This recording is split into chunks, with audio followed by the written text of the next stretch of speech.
कैसे हैं आप सब लोग? थोड़ी सी वाइब भी तो चेक हो जाए। तो आज भी कुछ फिटनेस का मंत्र देंगे लोगों को? हैं? योगा करनी चाहिए, मेडिटेशन करनी चाहिए।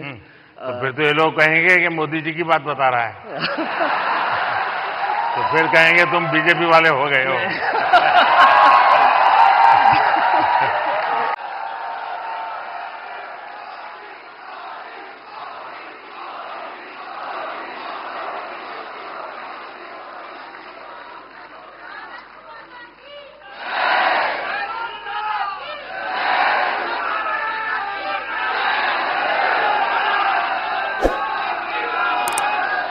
हमारे आत्मविश्वासी मुखर नए भारत के कहानीकार, हमारे डिजिटल कंटेंट क्रिएटर्स की प्रतिभा को सम्मान देने के लिए, नेशनल क्रिएटर्स अवार्ड का मंच प्रदान करने के लिए, इस विजन को सामने लाने के लिए माननीय प्रधानमंत्री जी का बहुत बहुत आभार।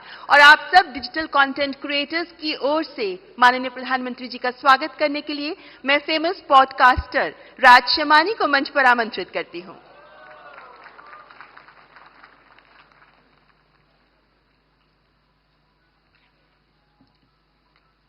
I'm honored to introduce the next person on the stage who needs no introduction. But before I do that, I want you to thank your stars. शुक्र मनाओ guys कि ये content creator नहीं है, क्योंकि अगर ये होते तो हम सबकी दुकानें बंद हो जाती। Because जब ये रील बनाते हैं तो वायरल हो जाती है, जब ये ट्वीट करते हैं तो वो ट्रेंड बन जाता है, जब ये रेडियो शो पे जाते हैं तो वर्ल्ड का नंबर 1 रेडियो शो बन जाता है, जब ये कोई स्लोगन देते हैं तो वो हैशटैग बन जाता है। He does not ride the trend, he is the trend.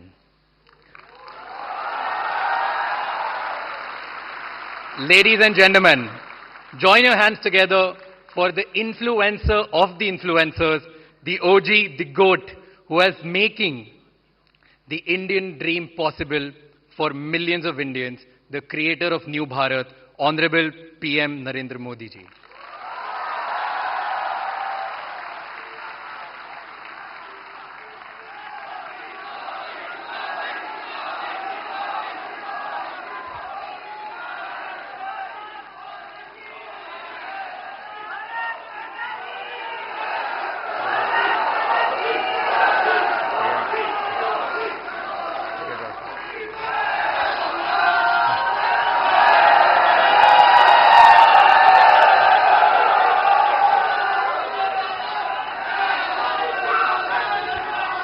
Thank you Raj Shamani.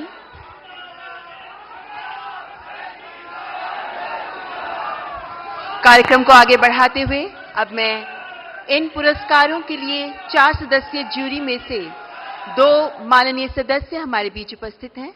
मैं मंच पर रूपाली गांगुली जी और प्रसून जोशी जी को आमंत्रित करती हूं, जो जूरी मेंबर्स हैं।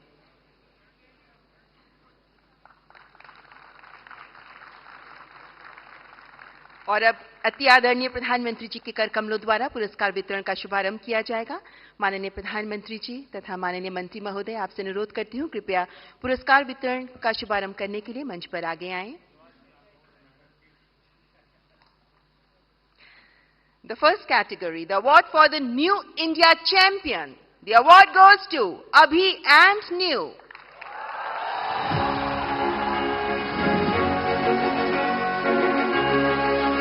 They are pioneers in shaping the perspective of New India.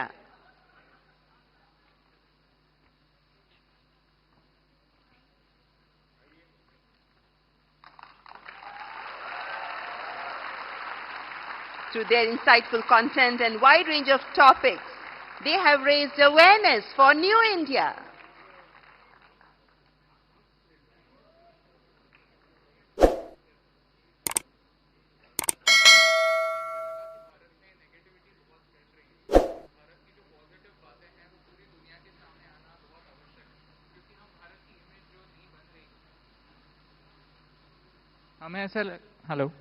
हमें ऐसा लगा कि भारत की जो इमेज बन रही है, जो छवि बन रही है, वो बहुत सारी नेगेटिव बन रही है, लेकिन भारत में ऐसी बहुत सारी बातें हैं, बहुत सारी पॉजिटिव बातें हैं जो पूरी दुनिया तक पहुंचना आवश्यक है, ताकि हमारी जो नई पीढ़ी है वो हमारे नए भारत से रूबरू हो पाए।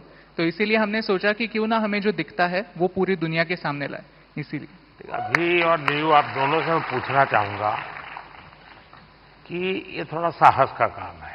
यार मैं भी पब्लिक मीटिंग में जाता हूं और जब आर्थिक विषय और आंकड़े बोलता हूं तो मैं देख रहा हूं कि लोगों को नींद आना शुरू हो जाती है। कुछ हल्की फुल्की बातें करते तो मजा। मीडिया वाले भी रिपोर्ट में सीरियस नेचर की बात करूंगा तो कभी नहीं करते, वो हंसी मजाक की कोई बात होगी तो बढ़िया रिपोर्ट करते हैं। आपको नहीं लगा कि आपका विषय इतना ड्राई है, कैसे लोग इंटरेस्ट लेंगे? नहीं, जैसे आप एनर्जी के साथ बात करते हैं वैसे अगर हम भी एनर्जी के साथ, आपकी 1% एनर्जी से अगर हम बात कर पाए तो फिर हम उस मैसेज को। थैंक यू दोस्त, बहुत शुभकामनाएं, बहुत सेवा करते रहिए। आपने फील्ड चैलेंजिंग चुना है लेकिन देश के लिए बहुत जरूरी है। मेरी तरफ से बहुत बधाई। And the Best Storyteller Award. The award goes to Keetika Govindasamy, known as Kirti History. She educates about the real history with unique perspective, gaining popularity for her engaging approach to Indian history. ओहो बाबा, पैर नहीं छूए।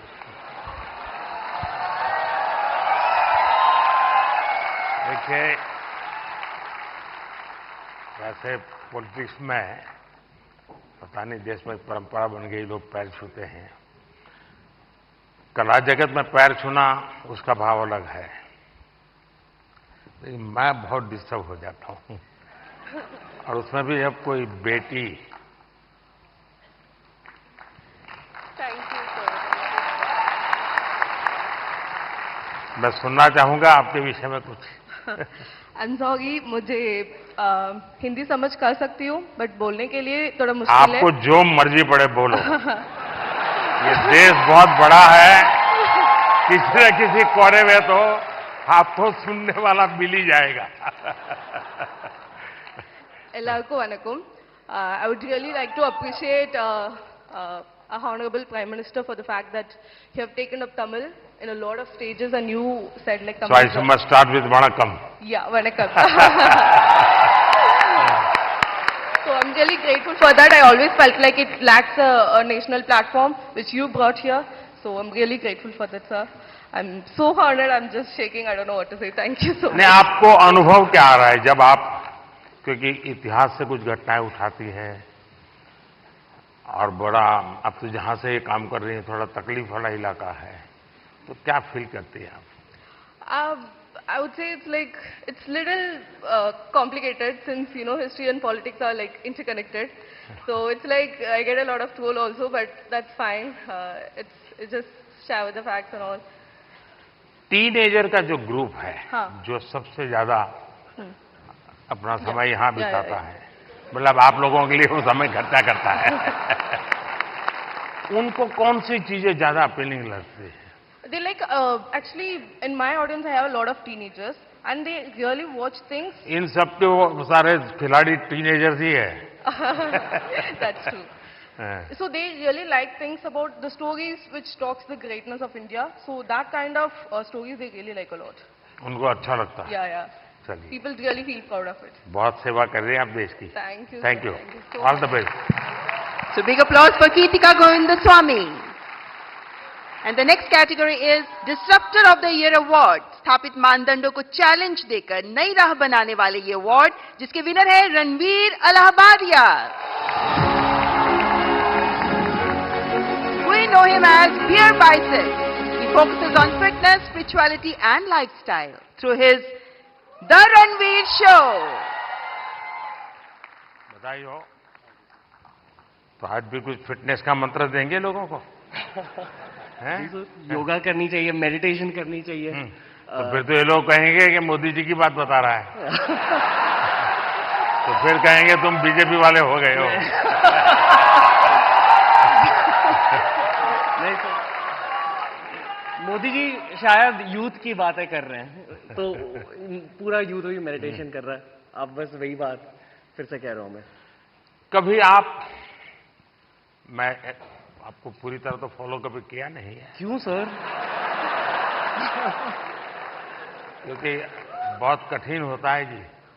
मुझे खुद को 50 साल छोटा करना पड़ेगा, तब जाकर के आपके साथ थोड़ा वेवलेंथ बैठेगा। मेरा वेवलेंथ नहीं, मैं विषय पूछना, क्या नींद के संबंध में आपको कार्यक्रम करते हैं? कभी कभी एलियंस येटीज के सपने आते हैं। नहीं, मैं इसलिए कह रहा हूं कि सचमुच में नींद की बहुत उपेक्षा हो रही है जी। जबकि पूरी दिनचर्या में पहला टाइम टेबल नींद तय करनी चाहिए। मैं बहुत उल्टा बता रहा हूं आज, क्योंकि मैं उसका भुक्तभोगी हूं। मैं नींद के संबंध में बहुत ही इनडिसिप्लिन हूं। मैं बहुत कम सोता हूं और मेरे सब लोग मुझे डांटते रहते हैं, और कई सालों से मेरी बीमारी आ गई है, मैं बहुत कम सोता हूं। लेकिन मैं चाहता हूं लोग पूरी नींद सोते रहे, ऐसा मैं नहीं चाहता हूं। मैं जगाना, लोगों को जगाना मेरा काम है। लेकिन नींद के संबंध में हम ज्यादा उतने जागरूक नहीं है। कभी उस पर सोचिए ना। जी जी। योग निद्रा करनी चाहिए। योग निद्रा अलग है जी, वहां मत ले जाइए। देखिए, योग निद्रा वो विषय है जो नॉर्मली नींद से कठिनाइयां हैं, नहीं हो पाती, तो योग निद्रा कर लिया तो उनका 3-4 घंटा और निकल जाता है। आपके साथ पॉडकास्ट करने का मूड हो रहा है सर। अरे वाह। चलिए, मूड तो हरे के बहुत होते हैं भाई।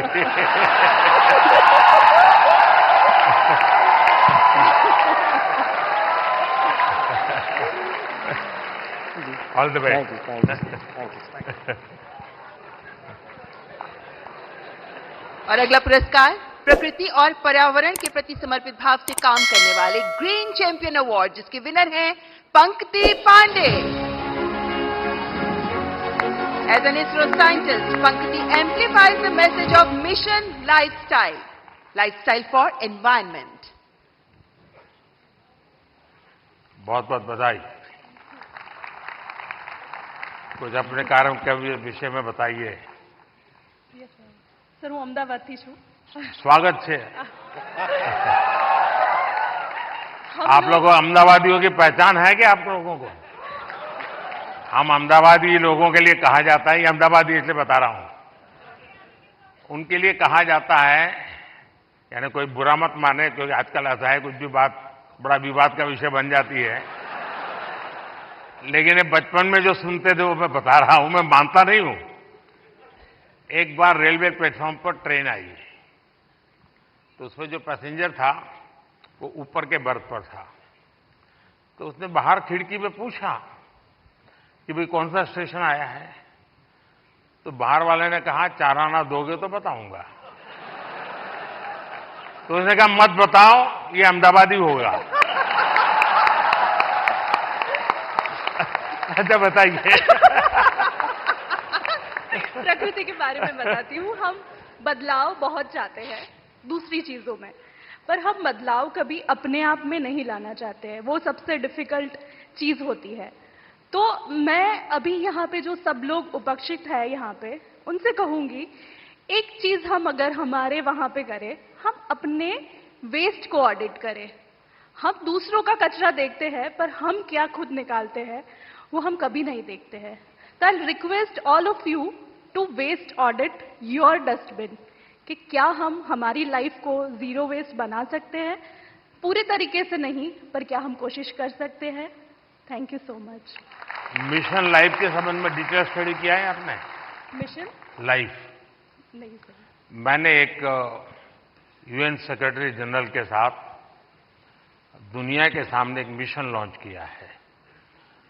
क्लाइमेट, एनवायरनमेंट, सर्कुलर इकोनॉमी, ये सारी बातों से हम परिचित है। और लोग दुनिया कहती है तुम ये मत करो, तुम वो मत करो, सारा मैं क्या करूंगा कोई कहता ही नहीं है। और इसलिए मैंने कहा है मिशन लाइफ। और मिशन लाइफ के पीछे मेरा इंटरेस्ट यही है कि आपकी लाइफस्टाइल ही एनवायरनमेंट फ्रेंडली होनी चाहिए। हम क्या करते हैं, एसी कार में बैठ करके जिम जाएंगे, जिम में बिजली जला करके पसीना निकालेंगे, फिर एसी कार में बैठ करके घर वापस आएंगे और फिर 5 स्टार होटल में जाकर के एनवायरनमेंट पर भाषण देंगे।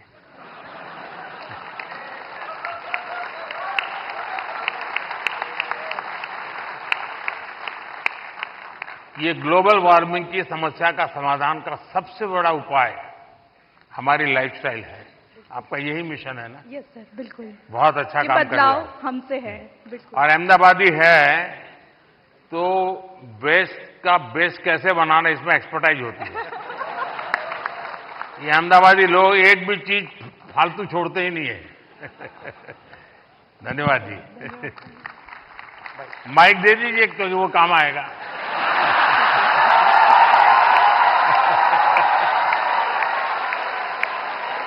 And the next award, Best Creator for Social Change. और इस अवार्ड की विनर है जया किशोरी, जिन्हें आधुनिक दौर की मीरा कहा जाता है। One of the youngest spiritual orators, she shares stories and teachings from Bhagavad Gita and Ramayana in insightful manner. बहुत बहुत बधाई आपको।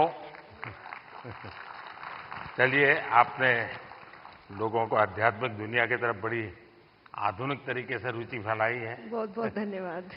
बताइए कुछ। जी, मैं कथाकार हूँ, श्रीमद् भागवतम करती हूँ और गीता जी के ऊपर बातें करती हूँ, क्योंकि मेरा बचपन इन्हीं चीज़ों से गुजरा है और जो बदलाव मुझ में आया है, चाहे शांति, सुकून, खुशी, हर चीज़ को लेकर। और सबसे बड़ी बात, क्योंकि हमारी सोच है कि भगवान से जुड़ना तो बुढ़ापे का काम है, और मुझे लगता है सबसे गलत सोच है, क्योंकि सबसे ज्यादा अध्यात्म की जरूरत युवाओं को है। और अगर मैं मटेरियलिस्टिक लाइफ के साथ साथ आध्यात्मिक जीवन जी सकती हूँ तो मुझे लगता है हर युवा जी सकता है। लोगों को डर लगता है कि अध्यात्म मतलब झोला लेके चले जाना। हाँ जी। तो आप उसको रास्ता पर बताइए ऐसा ना। बिल्कुल नहीं है, क्योंकि सबसे बड़ा आध्यात्मिक ज्ञान है श्रीमद् भगवद गीता, और वो एक ऐसे व्यक्ति को सुनाई जा रही है, अर्जुन, जो आगे जाके राजा बनने वाले हैं, और राजा से ज्यादा ऐश्वर्य किसी के पास नहीं होता। और गीता में भगवान ने एक बार भी, श्री कृष्ण ने नहीं कहा कि राज्य छोड़ दो, बस कहा अपना धर्म पूरा करो जहां भी हो। बहुत बहुत धन्यवाद। And now the most impactful Agri Creator Award. This award goes to Lakshya Dabas.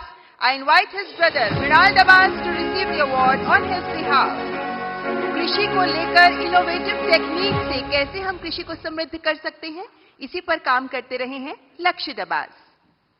बधाई हो, आपका लक्ष्य सफल हो। बहुत बहुत शुक्रिया इस मंच से बुलाने के लिए पदंत साहब। मैं मृणाल डबास, हम जैविक किसान हैं। देश की जरूरत जरूर थी 1970s में कि एक ग्रीन रेवोल्यूशन आया गया, लेकिन उसके बाद देश बढ़ा और आज देश की जरूरत जैविक खेती की है, जिसमें कोई रसायन, कोई पेस्टिसाइड हमारे खाने में जो जहर हम डालते हैं वो ना डाला जाए। इसी संदर्भ में हमने 30,000 से ज्यादा किसानों को अपने खेत में बुला के, हम जटखोड़ खेत से बिलोंग करते हैं जो दिल्ली सोनीपत बॉर्डर पे है, बुला के कैसे जैविक खेती की जाती है, किस तरह कीटों से बचाया जाता है, उस संदर्भ में उनको सिखाया है। अगर हम सरसों का तेल निकालते हैं तो एक्सपेलर यूनिट नहीं, जो प्राचीन समय में कच्ची घानी का तेल हुआ करता था।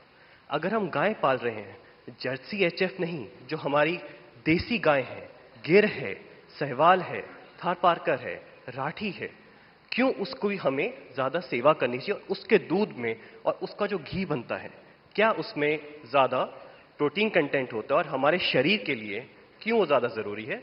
इसी संदर्भ में हमारा उद्देश्य रहता है। और देखिए, लक्ष्य आप स्वयं तो एक मिशन बोर्ड में इस काम को कर रहे हैं, लेकिन आज आपका यहां आने से इनको भी और देश को पता चलेगा कि ऐसे नौजवान, जबकि दुनिया कुछ अलग सोचती है, ये अलग सोच रहा है।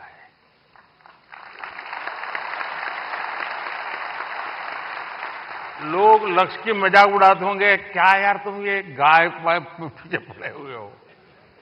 उसके बाद भी वो उसको समर्पित है।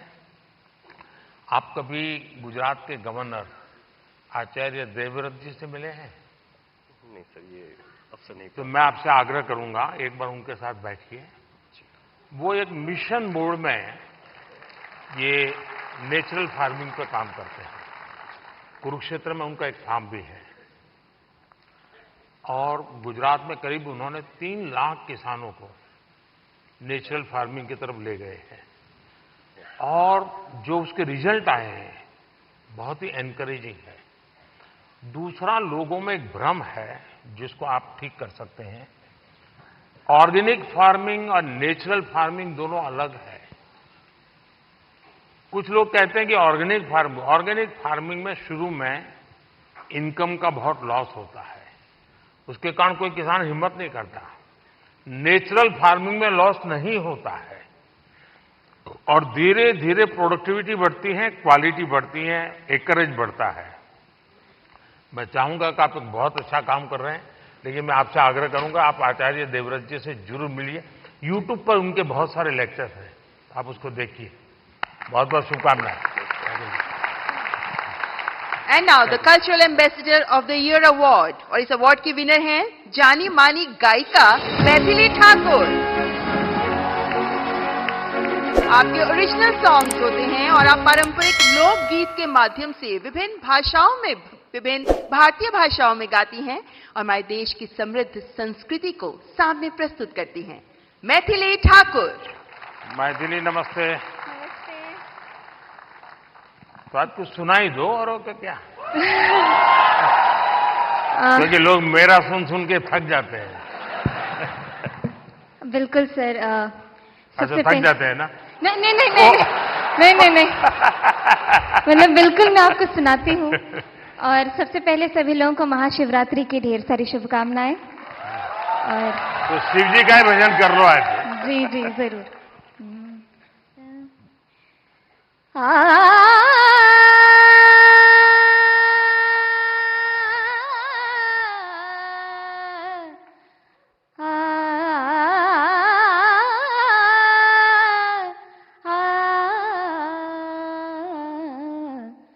डिमिक डिमिक डमरू कर बाजे, प्रेम मगन नाचे भोला भोला। डिमिक डिमिक डमरू कर बाजे, प्रेम मगन नाचे भोला। सिंही नाद बजावत गावत, सिंही नाद बजावत गावत, लटक रही बगली झोला भोला। डिमिक डिमिक डमरू कर बाजे, प्रेम मगन नाचे भोला। बहुत बहुत बधाई मैथिली जी आपको। आपने देखा होगा कि मैंने मन की बात में एक बार एक जर्मन बच्ची का उल्लेख किया था। वो जन्म से उसको आंखें नहीं है, हिंदुस्तान देखा नहीं है और मैं हैरान हूं कि भारत के दक्षिण भारत की भाषाओं के गीत इतना तेजी से ग्रास करती है। और भी पिछले दिनों यहां आई थी तो मेरा मिलना हुआ, तो उसने तमिल में मुझे शिव भजन सुनाया। और संगीत की क्या ताकत होती है, कोई भाषा उसको मालूम नहीं है जर्मनी के सिवाय, लेकिन अद्भुत प्रभाव पैदा करती है। आपको भी वो परमात्मा ने कृपा दी है, आपने साधना भी की है। मेरी तरफ से बहुत बहुत शुभकामनाएं। बहुत बहुत शुक्रिया। क्या मैं आपके साथ एक तस्वीर ले सकती हूँ? तस्वीर लेनी है? कैसे? अच्छा, सेल्फी के बिना नहीं चलता है। आज आपसे मिले मुझे बहुत खुशी हुई। बहुत बहुत शुक्रिया, धन्यवाद।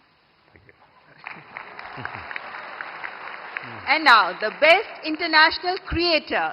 इस अवार्ड में 3 लोगों के नाम हैं, किरी Paul from Tanzania and Cassandra May Spitman, the German singer. And we have one more award winner in this Best International Creator category, and he is Drew Hicks. an American with Hindi and Bhojpuri skills, and he's gained fame for fluent Hindi and Bihari accent. तो आप हिंदी भी बोलते हैं, बिहारी भी बोलते हैं। यहाँ लोग आपकी बिहारी सुनना चाहेंगे। मैं इतना नर्वस फील कर रहा हूँ कि लगता है भोजपुरी, हिंदी, इंग्लिश सब भूल गया मैं, बट कोशिश करूंगा। जो भी बोल सकते बोल लीजिए। नहीं, मैं बहुत खुश हूँ, धन्यवाद अवार्ड के लिए, और मैं बस लोगों को खुश करना चाहता हूँ और भारत का नाम रोशन करना चाहता हूँ। अगर इसमें मैं सक्सेसफुल हूँ तो मैं खुश हूँ। ये टैलेंट कैसे आपको, कैसे इस तरफ रुचि बनी और कैसे आपकी जिंदगी यात्रा शुरू हुई? मेरा पापा actually BHU Banaras Hindu university में पढ़ाई किया था, तो मैंने बचपन में कुछ टाइम वहीं पे बनारस में स्पेंड किया, और फिर पटना में वो एक्चुअली मिथिला पेंटिंग्स का भी बिजनेस में था कुछ टाइम के लिए। हाँ, तो फिर उसके बाद बचपन के बाद मैं वापस US गया, बट US में मन नहीं लगा। मेरे को लगा मुझको जल्दी घर वापस आना है, तो मैं आ गया। चलिए, आपको बहुत बहुत शुभकामना। आपका एक वाक्य भी इस देश के नौजवानों के लिए बहुत इंस्पायर करेगा। शुक्रिया, ऑल द बेस्ट। धन्यवाद। और हमारे देश के टूरिज्म पोटेंशियल को सामने लाने वाले बेस्ट ट्रैवल क्रिएटर अवार्ड के विनर हैं Kamiya Jani, the founder of Curly Tale. हमारे देश के कई ऐसे पहलुओं को सामने रखा है जो अभी तक अनएक्सप्लोर्ड रहे हैं। So the beauty of India has been showcased by her in her videos. That's Kamya Jani. बहुत बहुत बधाई। Thank you so much. Thank you. Thank you. Kamiya जी बताइए। मुझे घूमने का बहुत शौक है, और मुझे लगता है कि जब हम ऑफिस से थके आ रहे आते हैं या वीक भर पूरा काम करते हैं, वीकेंड्स में हमें एंजॉय करना चाहिए। जो इतनी ब्यूटीफुल नेचुरल ब्यूटी हिंदुस्तान में है वो एंजॉय करनी चाहिए। और मुझे लगता है भारत सबसे ज्यादा खूबसूरत देश है, और यही ऑब्जेक्टिव है कि ग्लोबल मैप पर भारत नंबर 1 पर हो बस। और फिलहाल कंफ्यूज्ड हूं, लक्षद्वीप जाऊं या द्वारका? द्वारका आपको काफी नीचे जाना पड़ेगा। लेकिन वो मेरा अनुभव बहुत ही अद्भुत था। खैर, उसकी बात कभी फिर करूंगा, लेकिन मैं नहीं मानता सब टूरिस्टों के लिए कितना सुविधाजनक होगा। लेकिन अब जैसे मैं आदि कैलाश गया था, आदि कैलाश हमारा काफी ऊंचे टॉप पर है, और दूसरी तरफ मैं यहां द्वारिका में काफी मीटर नीचे चला गया पुरानी द्वारिका देखने के लिए। आप ये जब भारत की इन धरोहर का परिचय करवाती हो, तो मैं एक विषय, 2 विषय लेकर इन दिनों चल रहा हूं। उसमें आप जो क्रिएटर्स होते हैं मदद कर सकते हैं। एक हमारे लोग क्या करते हैं, जैसे कहीं चले गए सोमनाथ, तो बस में, ट्रेन में अपनी कार से उतरेंगे, भागेंगे, और जैसे भगवान अभी कहीं जा रहे हैं तो पकड़ो। उनके दिमाग में यही रहता है, तो दौड़ो, पकड़ो, और फिर एक बार देख लिया तो इधर उधर छुट्टी। मैं कहता हूं भाई ऐसा क्यों करते हो? जहां जाते हो कम से कम एक रात रुकिए। टोटल जो आपका बजट है, टूर ट्रैवल का टोटल बजट है, कम से कम 5%, 10% लोकल कुछ न कुछ चीज खरीदिए, लोकल प्रोडक्ट खरीदिए। अब फिर आप कहेंगे नहीं हमने पानी पूरी खरीदी थी, ऐसा नहीं। खाना वाना तो कंपलसरी है, खाएंगे, लेकिन कोई वहां की प्रोडक्ट, क्योंकि हमारे देश की जो ये भी एक सामर्थ्य है, और वहां की इकोनॉमी को बहुत बड़ा बल मिलता है। अब जैसे मान लीजिए आप बद्रीनाथ गए, और वहीं से थोड़ा एक 5 किलोमीटर दूर मणा गांव गए, और मणा गांव से हैंडीक्राफ्ट खरीदा, तो हिंदुस्तान का वो पहला गांव, उसके बाद चाइना आ जाता है, वो पहला गांव, वहां के कुछ चीजें खरीद करके अपने गांव ले जाओगे, देश की एकता को हमेशा हमेशा बनाए रखने में काम आएगा। तो कभी आप ऐसे विषयों को भी अगर प्रमोट कर सकते हैं तो बहुत अच्छा होगा। बिल्कुल, बहुत सारे मंदिर कवर किए हैं मैंने अपने वीडियोस में, और आपका बहुत बड़ा थैंक यू, क्योंकि अब सारे ही मंदिरों को बहुत ही नया रूप मिल चुका है। So thank you for that. Thank you. And now let's recognize the Best Creator in Tech category. और इसके विनर हैं टेक्निकल गुरुजी के नाम से जाने जाने वाले गौरव चौधरी। आपका पहला टेक चैनल है जो 1 करोड़ सब्सक्राइबर्स के मार्क को क्रॉस कर गया। And you even covered UPI in Paris. That's Gaurav Chaudhary.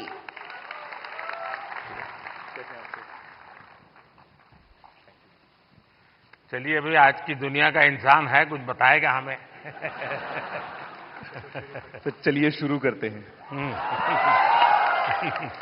Sir, मैंने 2015 अक्टूबर में अपना चैनल शुरू किया था और उसका एक बहुत बड़ा कारण है डिजिटल इंडिया, जो जुलाई के महीने में शुरू हुआ था।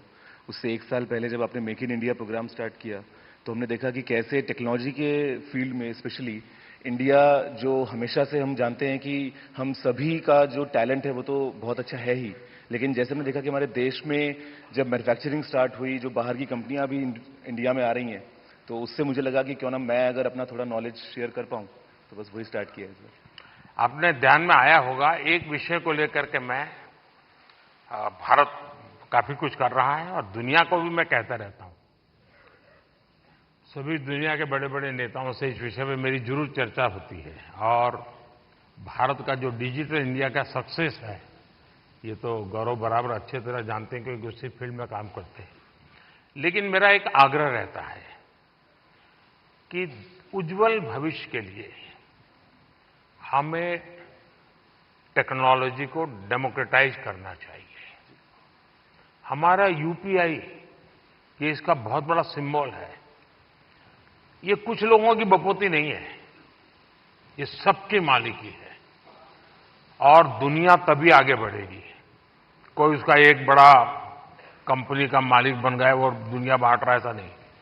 हम उसको डेमोक्रेटाइज करते हैं और मैं मानता हूं जितना ये पहलू आपके माध्यम से पहुंचेगा कि टेक्नोलॉजी को डेमोक्रेटाइज करने की क्यों जरूरत है, दुनिया के उज्जवल भविष्य के लिए थोड़ा सीरियस विषय लगेगा।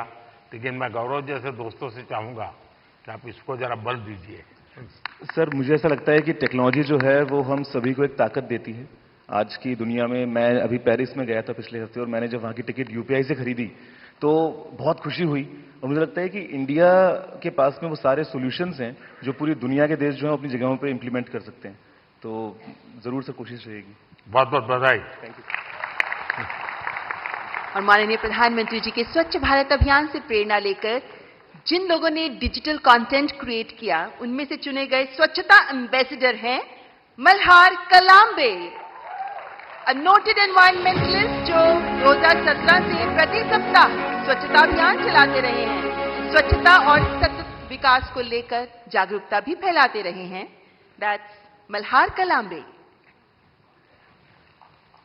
मल्हार, ये जो लोग क्रिएटर्स हैं ना, उसमें कुछ लोग वो भी हैं जो क्या खाना चाहिए वो भी कहते हैं।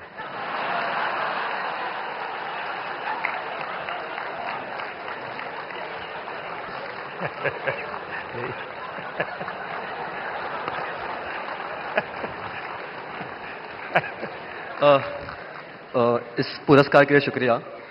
मैं बेसिकली एनवायरमेंटलिस्ट हूँ। हम पिछले 6.5 साल से मुंबई में स्वच्छता मुहिम चला रहे हैं, आप ही से प्रेरणा लेके। पिछले 6.5 सालों में उन्होंने 500 से ज़्यादा क्लीन अप ड्राइव्स ऑर्गेनाइज की है, 80 लाख किलो से ज़्यादा कचरा मुंबई से साफ किया है।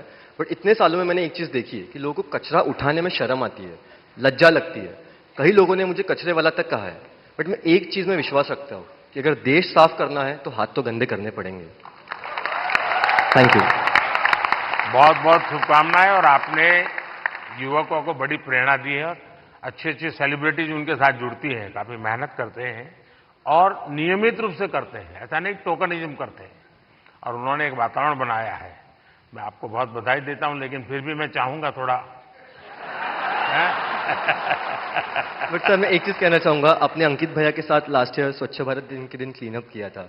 ये मेरी भी एक इच्छा है कि कभी आपके साथ क्लीन अप कर पाऊं। वाह, थैंक यू। जरूर जरूर मौका मिलेगा। और हमारी हर प्रकार की सफाई में काम आ सकता है। इस चुनाव में भी सफाई होने वाली है।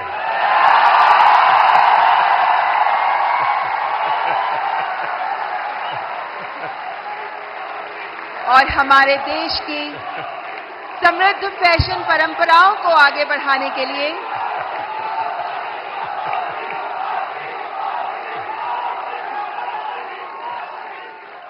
The next category heritage fashion icon award, और इस अवार्ड की विनर है जहानवीर सिंह। आप पूरी तरह भारत के पारंपरिक फैशन को आगे बढ़ा रही हैं, जिनमें भारतीय साड़ियां भी मौजूद हैं। Spirituality, Bhagavad Gita, heritage fashion पर आप काम करती रही हैं। दैट्स जहानवीर सिंह। लो बाबा, पैर मत छूइए।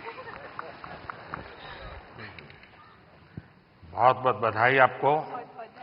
और दुनिया में भारत की चीज, क्योंकि टेक्सटाइल मार्केट फैशन के साथ ही जा सकता है, वो अकेला नहीं जाता है आजकल, क्योंकि रेडीमेड ब्रांड का जमाना है। और आप बड़ी मदद कर रही है, कुछ सुनाइए लोगों को। बहुत बहुत धन्यवाद। मेरा नाम जानवी है और सबसे पहले बहुत धन्यवाद इस पुरस्कार के लिए। और मैं चाह रही हूँ कि इस नए भारत में जो हमारी प्राचीन परंपरा है, उसे अपनी संस्कृति, शास्त्र, संस्कार और साड़ियों के माध्यम से आगे लेके जाऊं। और मेरा सबसे यही अनुरोध है कि अपनी संस्कृति, शास्त्र, संस्कारों को भूलिए मत, उसे अपने साथ रखिए। आप कितने भी मॉडर्न हो जाएं, हमेशा ये रूट्स आपको याद होनी चाहिए। एक है अब दुनिया में रेडीमेड का जमाना है, और मैं मानता हूं कि हमने इस प्रकार किसी को अगर गाइड कर सकते, आप जैसे लोग गाइड कर सकते, जैसे अब साफा कोई मानता नहीं, रेडीमेड आता है पहन लेता है, फोटो वोटो निकल जाती है। धोती मानता नहीं कोई, रेडीमेड आता है पहन लेता है। भारतीय जो वेश है उसमें भी साड़ी कठिन काम है पहनना। अगर उस आ रहा है थोड़ा बहुत, लेकिन मैं समझता हूं वो जितना ज्यादा प्रमोट होगा, दुनिया में बहुत बड़ा मार्केट बनने वाला है। तो उस दिशा में कैसे आप लोगों को इंस्पायर कर सकती है? मुझे लगता है हमारे देश में बहुत अलग अलग प्रकार के टेक्सटाइल्स हैं, और उसको अपने वीडियोस से मैं प्रमोट करती हूँ। उसका पहनावा कैसा है, उसकी बुनाई कैसे की जाती है, टेक्सटाइल कैसा है, तो उसको आगे ले जाने का प्रयास है वीडियोस के माध्यम से, ताकि लोगों को पता चले कि हमारे भारत में इतने अलग अलग टेक्सटाइल्स और इतने सुंदर प्रिंट्स, वेराइटीज हैं जो हमें देश के सामने लानी चाहिए। और भारत एक सबसे सुंदर देश है, और उसकी विरासत, उसकी परंपरा, संस्कार, संस्कृति, हर एक चीज बहुत सुंदर है। तो मेरा यही प्रयास है कि मैं उसको आगे लेके जाऊं। देखिए, भारत फैशन की दुनिया में लीडर रहा है। बहुत लोग हैरान हो जाएंगे अगर आज लोगों को लगता है मिनी स्कर्ट ये आधुनिकता की निशानी है, या पर्स ऐसे लटकाती बहनें। आप अगर कोणार्क जाएंगे, सैकड़ों साल पुराने मंदिर का जो मूर्तियां बनी हैं, उसमें आपको एक मूर्ति वो भी दिखेगी जिसमें मिनी स्कर्ट पहना है बेटी ने और हाथ में पर्स है, ऐसे लटक रही है। यानी सैकड़ों साल पहले फैशन का वो नॉलेज यहां पर पत्थर तराशने वाले को भी था। यानी भारत की इन विविधताओं को हम दुनिया में ले जा सकते हैं। बहुत बहुत बधाई आपको। बहुत बहुत धन्यवाद। और बेस्ट क्रिएटिव क्रिएटर फीमेल की श्रेणी में पुरस्कार प्राप्त कर रही हैं श्रद्धा, जिन्हें ये मशहूर है अय्यो श्रद्धा के नाम से। आप अलग अलग भाषाओं में कॉमेडी प्रस्तुत करती हैं, हास्य कलाकार। दैट्स श्रद्धा। अय्यो श्रद्धा से मेरा दोबारा मिलने का मौका मिला है। बहुत बहुत बधाई। बहुत बहुत धन्यवाद। बहुत बहुत धन्यवाद। बहुत धन्यवाद इस पुरस्कार के लिए। और ये पुरस्कार ये एक्नॉलेज करता है कि जो लोग घर में एक स्मार्टफोन के जरिए कंटेंट बनाते हैं, वो भी एक स्किल है। ये एक्नॉलेज करता है ये पुरस्कार। इसका बहुत बहुत बहुत धन्यवाद। देश में अक्सर सामाजिक, राजनीतिक, औद्योगिक वजहों से परिस्थिति काफी गंभीर हो जाती है। मेरी कोशिश ये रहती है कि इसमें अगर एक ह्यूमरस पॉइंट ऑफ व्यू या हास्य रस मिलाया जाए तो एक पॉजिटिविटी फैलाई जा सके। जो भी परिस्थिति हो, आई थिंक हमारे देश के लोग इतने प्यारे हैं कि परिस्थिति कितनी भी गंभीर हो, हम हर चीज में मुस्कुराने की वजह ढूंढ लेते हैं और मैं अपने कंटेंट से ये वजह दर्शाने की कोशिश करती हूँ। बहुत बहुत धन्यवाद, बहुत धन्यवाद। देखिए, बाजार से सब्जी कितनी बढ़िया क्यों ना लाए, उसमें जब तक तड़का नहीं लगता है ना, टेस्ट नहीं आता है। तो ये हास्य की चीजें जो है वो तड़का का काम करती है जिंदगी में। और आज आपकी स्पॉन्टेनिटी ने सबको फ्लोर कर दिया है। Thank you, thank you so much, thank you, thank you, thank you. And now let's recognize the best creative creator male, RJ Raunak, जो अपने प्रैंक के लिए जाने जाते हैं, अपने ह्यूमर, अपनी आवाज के लिए जाने जाते हैं और अलग अलग टॉपिक्स पर बेहतरीन डिजिटल कंटेंट तैयार करने वाले आरजे रौनक। क्या आरजे, कैसे हो भैया? रौनक ने ही आरजे नाम पॉपुलर कर दिया। सर, मुझे लगता है कि आपने भी रेडियो को पॉपुलर कर दिया, तो उसके लिए बहुत बहुत धन्यवाद। और अक्सर जब मैं रेडियो में प्रोग्राम करता हूं और लोगों से रेडियो के बारे में बात करता हूं, और मुझे अच्छे से याद है जब मन की बात प्रोग्राम शुरू होने वाला था, तब हमने यही कहा था कि हमारी इंडस्ट्री में और एक व्यक्ति आ रहे हैं। हमने इतने सालों से काम किया, लेकिन शायद वो फर्स्ट डे से ही सारे रिकॉर्ड्स तोड़ देंगे, तो उसके लिए बहुत बहुत धन्यवाद। बहुत बहुत बधाई आपको। Thank you Modi ji. और सारी रेडियो फ्रेटर्निटी की तरफ से मैं आपको धन्यवाद कहूंगा, क्योंकि शायद यहां पर रेडियो का मैं इकलौता हूं आपके अलावा जिसको ये अवार्ड मिल रहा है। यहाँ बहुत लोग होंगे जो भी दुनिया में होंगे, और मैं पक्का मानता हूं कुछ लोग तो अपने गीत खुद ही रिकॉर्ड करते होंगे, फिर खुद सुनते होंगे, और घर में अगर माँ गुस्सा करती है तो सुनाते होंगे। बिल्कुल। सबकी तरफ से मैंने सोचा था पहले कि कभी मैं ऑनरेबल प्राइम मिनिस्टर से मिलूंगा तो मैं उनसे बउआ के स्टाइल में वही कहूंगा जो मैंने बहुत सारे हजारों लोगों को कहा है, सर नमस्ते सर, मैं बउआ बोल रहा हूँ। बहुत बहुत धन्यवाद सर। थैंक यू भैया। And now moving on to the best creator in food category, and the award goes to Kavita's Kitchen. एक हाउसवाइफ जो बन गई digital entrepreneur. She has played a vital role in celebrating the rich culinary heritage of India.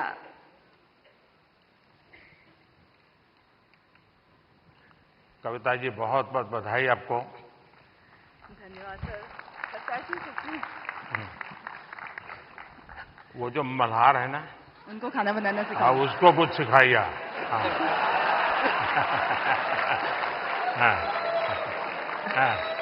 Sir धन्यवाद इस पुरस्कार के लिए। और मैं खाना बनाना सिखाती हूँ लोगों को, और मैं चाहती हूँ कि घर के मतलब जो फैमिली मेंबर है वो घर के हर मेंबर को खाना बनाना सिखाए, क्योंकि कोविड के टाइम पे हमें पता चल गया कि खाना बनाना कितना जरूरी है सीखना। तो पढ़ाई के साथ साथ इसको भी हम अपनी लाइफ स्किल में ऐड करें तो ज़्यादा अच्छा होगा। और साथ में मैं चाहती हूँ कि जैसे स्कूल वगैरह में हम बच्चों को बाकी चीज़ें पढ़ाते हैं, तो उसके साथ अगर हम एग्रीकल्चर भी सिखाएं तो बच्चों को ये पता चलेगा कि एक अनाज उगाने में कितना मेहनत होता है, तो शायद उसकी वजह से फूड वेस्टेज कम होगा। और खाना बनाने में कितनी मेहनत होती है तो उसकी वजह से भी वेस्टेज को हम रोक सकते हैं। तो ये मेरी सोच है, मैं चाहती हूँ कि ऐसा अगर हो तो फ्यूचर में अच्छा होगा। अच्छा हुआ आप इस काम को किया और आपके कारण लोग जानेंगे, कि वरना हमारे गुजरात के लोगों का एक स्वभाव रहा है, वो सैटरडे शाम को कहीं के रेस्टोरेंट ढूंढते रहते हैं, फास्ट फूड। और फिर वहाँ मैक्सिकन कहाँ मिलेगा, पिछले सप्ताह मैक्सिकन लिया, इस बार इटालियन कहाँ मिलेगा। और अगर वो कुल्लू मनाली जाएंगे तो यार गुजराती डिश कहाँ मिलेगा।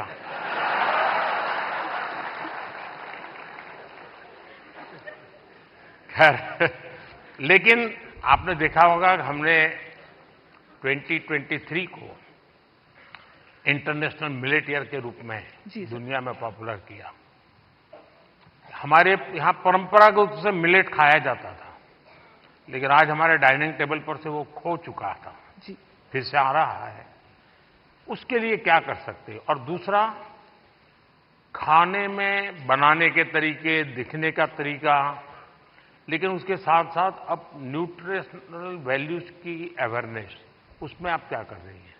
मैं कहना चाहूंगी कि जैसे बच्चे उनको फैंसी फूड पसंद होता है, तो अगर हम उसमें ज्वार, बाजरा, रागी ये सब फ्लोर मिला के, जैसे मैं सुबह दूध की मलाई बचती है तो उसमें बनाना मैश करके डाल देती हूँ, थोड़ा रागी, ज्वार फ्लोर, काजू, किशमिश क्रश करके, और इसके छोटे छोटे ऐसे पैनकेक बना देती हूँ। तो बच्चों को पता नहीं चलता, उनको लग रहा है कि बहुत मीठा है और अच्छा है, तो बच्चों के स्वाद के हिसाब से हमें खाने में थोड़े चेंजेस करने पड़ेंगे और ये जो मिलेट है वो हम अपनी लाइफ में आजकल डाइटिशियन डॉक्टर सब बोलते हैं कि मिलेट्स खाना हमारे लिए अच्छा है और हम वापस उसी जनरेशन में जा रहे हैं जहां से हम शुरू किए थे। मैं अभी यूएस में मुझे निमंत्रित किया गया था, तो व्हाइट हाउस में बहुत बड़ा डिनर था, सबके लिए वेजिटेरियन था और सरप्राइजिंगली 80% डिश मिलेट्स की थी व्हाइट हाउस में। तो मिलेट हम सबको अपने फूड में इंक्लूड करना चाहिए। और ये नहीं, आपकी बात सही है कि बच्चों को उसमें रुचि बननी चाहिए। मैं याद है, खैर मैं बच्चा नहीं था तब, मैं ताइवान गया था बहुत साल पहले, तब तक मैं मुख्यमंत्री भी नहीं था और मेरा कोई 10 दिन का वहाँ कार्यक्रम, वहाँ की सरकार ने मुझे बुलाया था। अब मेरे यहाँ से गया आइटनरी के साथ, no fish, no eggs, no meat, सब no no no no no. तो उनके लिए परेशानी थी, खिलाए क्या उसको। तो फिर मेरे साथ जो उनके कोऑर्डिनेटर थे उन्होंने कहा कि साहब यहाँ एक बुद्धिस्ट रेस्टोरेंट है जो वेजिटेरियनिज्म को प्रमोट करती है, तो हमने आपके लिए वहाँ तय कर लिया है, आप क्योंकि और कहीं पर भी आपके लिए वेजिटेरियन मिलना मुश्किल हो जाएगा। तो मैंने कहा चलिए आपकी बहुत बड़ा धन्यवाद करता हूँ, आपने मेरी सेवा की। अब मैं गया, सब मैंने देखा, उन्होंने शोकेस किया हुआ था ऑर्डर देने के लिए। मैं देखते ही चौंक गया क्योंकि किसी को दिखता था चिकन जैसा, कोई दिखता था फिश जैसा, कोई मटन की सारी चीजें दिखती थी। मैंने कहा यार तुम यहाँ कहाँ ले आए मुझे, ये तो सब नॉन वेज है। तो फिर मुझे उन बुद्धिस्ट जो लोग थे उन्होंने समझाया कि साहब यहाँ के लोगों को वेजिटेरियन की तरफ ले जाने के लिए हम वेजिटेरियन चीजों का शेप ऐसा बनाते हैं ताकि वो मेंटली पहले प्रिपेयर हो। और आप भी कभी ताइवान जाए तो आज भी वो रेस्टोरेंट है। खैर मैं तो उसको देख करके राम राम करके वापस आया। ये भी इस बात का मैं ध्यान रखूंगी अपने नेक्स्ट कुकिंग वीडियो में कि जो दिखने में नहीं, पोषण के लिए जितना ज्यादा बल दे सके मैं समझता हूं ज्यादा अच्छा होगा। जी सर, बिल्कुल। बहुत बहुत शुभकामनाएं। धन्यवाद सर। सर पैसे क्या मम्मी ने बोला? And now the वाह, नमस्कार। ओहो। And now the best creator in the education category और क्या, इस रूपाली? पुरस्कार के इस पुरस्कार के विजेता हैं टेक प्लस गैजेट्स के लिए जाने जाने वाले Naman Deshmukh. Naman technology, gadgets, finance, social media, marketing जैसे विषयों को कवर करते हैं, सामान्य भाषा में तकनीकी विषयों पर शिक्षित करते हैं। आपको नमन। बताइए नमन। पहली बात तो प्रधानमंत्री जी थैंक यू सो मच इस पुरस्कार के लिए। मैं एक्चुअली टेक रिलेटेड या फिर जो भी अवेयरनेस होती है उस रिलेटेड वीडियोस बनाता हूँ, लोगों को अवेयर करता हूँ। जिस तरीके से इंडिया में टेक्नोलॉजी या फिर बाकी की चीज़ें बढ़ रही हैं उस तरीके से बहुत सारे स्कैम्स भी बढ़ते जा रहे हैं, जहाँ पे कई सारे ऐसे भी लोग हैं जो शायद अपना बैंक अकाउंट तक खाली करवा देते हैं कुछ स्कैम्स के कारण। तो उस टाइप की वीडियोस रहती है मेरी। प्लस इतनी सारी गवर्नमेंट की स्कीम्स होती हैं जो लोगों तक नहीं पहुंच पाती है, तो उसकी अवेयरनेस वगैरह पे हम लोग जो है वीडियो बनाते हैं। ये बहुत अच्छी बात है क्योंकि एक प्रकार से लोगों को जगाने का काम है। अदरवाइज लोग अच्छे से अच्छा मोबाइल खरीदने के तो शौकीन है, लेकिन सेफ्टी सिक्योरिटी के लिए क्या क्या करना चाहिए कुछ पता ही नहीं होता है। तो उसी में मेरी कोशिश रहती है और मैं ट्राई करता हूं कि जितना सिंपल मेरा कंटेंट हो उतना लोगों को समझने में आसानी होती है। तो मेरा जो हमारा एक रीज़न है टेक में आने में या फिर एजुकेशन में कि एजुकेट तो करना है लेकिन बहुत सिंपल और फन तरीके से लोगों को चीज़ें बतानी है, और शायद उस चीज़ में हम लोग आगे बढ़ते जा रहे हैं। एक सुझाव मैं देता हूं नमन, शायद इन लोगों में से कोई निकले उसको भी काम आ सकता है। भारत सरकार की तरफ से अटल टिंकरिंग लैब्स बहुत बड़ी मात्रा में स्कूलों में चलती है। भारत सरकार पैसे भी देते हैं और छोटे छोटे बच्चों के लिए है वो, 5वीं 6वीं 7वीं कक्षा की, और टेक्नोलॉजी के लिए ही है। उनका साइंटिफिक टेम्पर तैयार करने के लिए। लेकिन मैं उन दिनों इन बच्चों को जब मिलता हूं, क्या चीजें बना बना के लाते हैं, क्या सोच करके लाते हैं।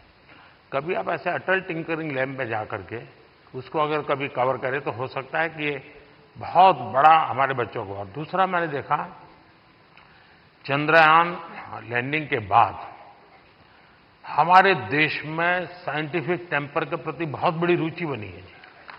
बच्चों को लगने लगा है कि हमने साइंस मैथ की दुनिया में जाना चाहिए। और ये आप लोग जो क्रिएट करते हैं चीजें, हमारे बच्चों को साइंटिफिक दुनिया में जाने के लिए प्रेरित करने वाली जितनी चीजें करेंगे, बहुत बड़ी सेवा होगी।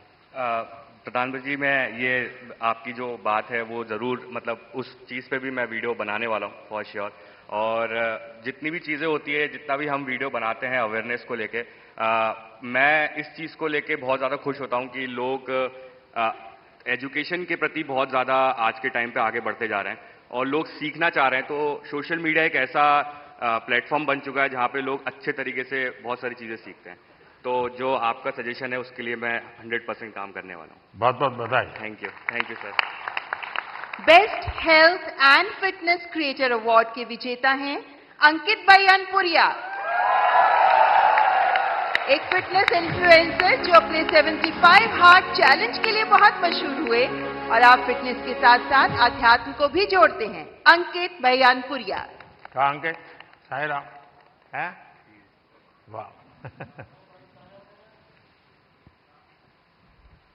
बताओ जरा अपना वाक्य। राम राम भाई सारा ने। हाँ। बहुत बहुत बधाई। बहुत बहुत धन्यवाद। सुनाइए सबको और चैलेंज भी दे दीजिए आप तो। चैलेंज तो ये है भाई, मतलब डेली वर्कआउट करना। आप कुछ भी काम करते हो, क्योंकि नुगारा दुनिया में 2.5 सुख है। पहला सुख निरोगी काया, दूसरा अच्छी नींद और आधे में आ जा है और बच्चा और सब कुछ है। तो भाई पहला सुख निरोगी काया है, तो अपनी हेल्थ ही काम करो। चाहे आप कोई भी काम करते हो, थोड़ा बहुत टाइम अपने थी काटो जरूर। बहुत बहुत बधाई। और गेमिंग क्रिएटर कैटेगरी के विजेता हैं ट्रिगर्ड इंसान के नाम से जाने वाले निश्चय। आप यूट्यूबर हैं, लाइव स्ट्रीमर हैं, गेमर हैं और आपकी कमेंट्रीज के लिए बहुत फेमस हैं। निश्चय, बहुत बहुत बधाई। Thank you sir, thank you. सुनाइए, कुछ ट्रिगर हो जाए। सबसे पहले तो thank you for this award PM sir. And मैं जेन्युइनली इतना ज़्यादा नर्वस हूँ, मैंने कुछ नहीं सोच रखा था। मुझे पता नहीं था कि यहाँ पे आके कुछ बोलना पड़ेगा। जब मैंने देखा सब आके कुछ बोल रहे, तब से मैं सोच रहा था, लिख रहा था फ़ोन में कि क्या बोलूँगा। एंड अभी भी नहीं पता क्या बोल रहा हूँ। बस एक चीज़ बोलनी थी कि गेमिंग कैटेगरी में ये अवार्ड दिया गया है, तो उसके लिए बस थैंक यू बोलना था सर कि गेमिंग को भी रिकॉग्निशन मतलब मिल रही है and it's a big thing. So thank you so much. बहुत बहुत शुभकामनाएं। Thank you sir, thank you. And the next category best micro creator, और इस कैटेगरी के विनर हैं अरिदमन, जो वैदिक एस्ट्रोलॉजी और एंशिएंट इंडियन विजडम पर काम करते हैं। आप आध्यात्म पर काम करते हैं और ज्योतिष पर काम करते हैं और सबको प्रेरणा देते हैं। ओहो भैया, झुको मत। बहुत बहुत बधाई। तो आज क्या कार्यक्रम है?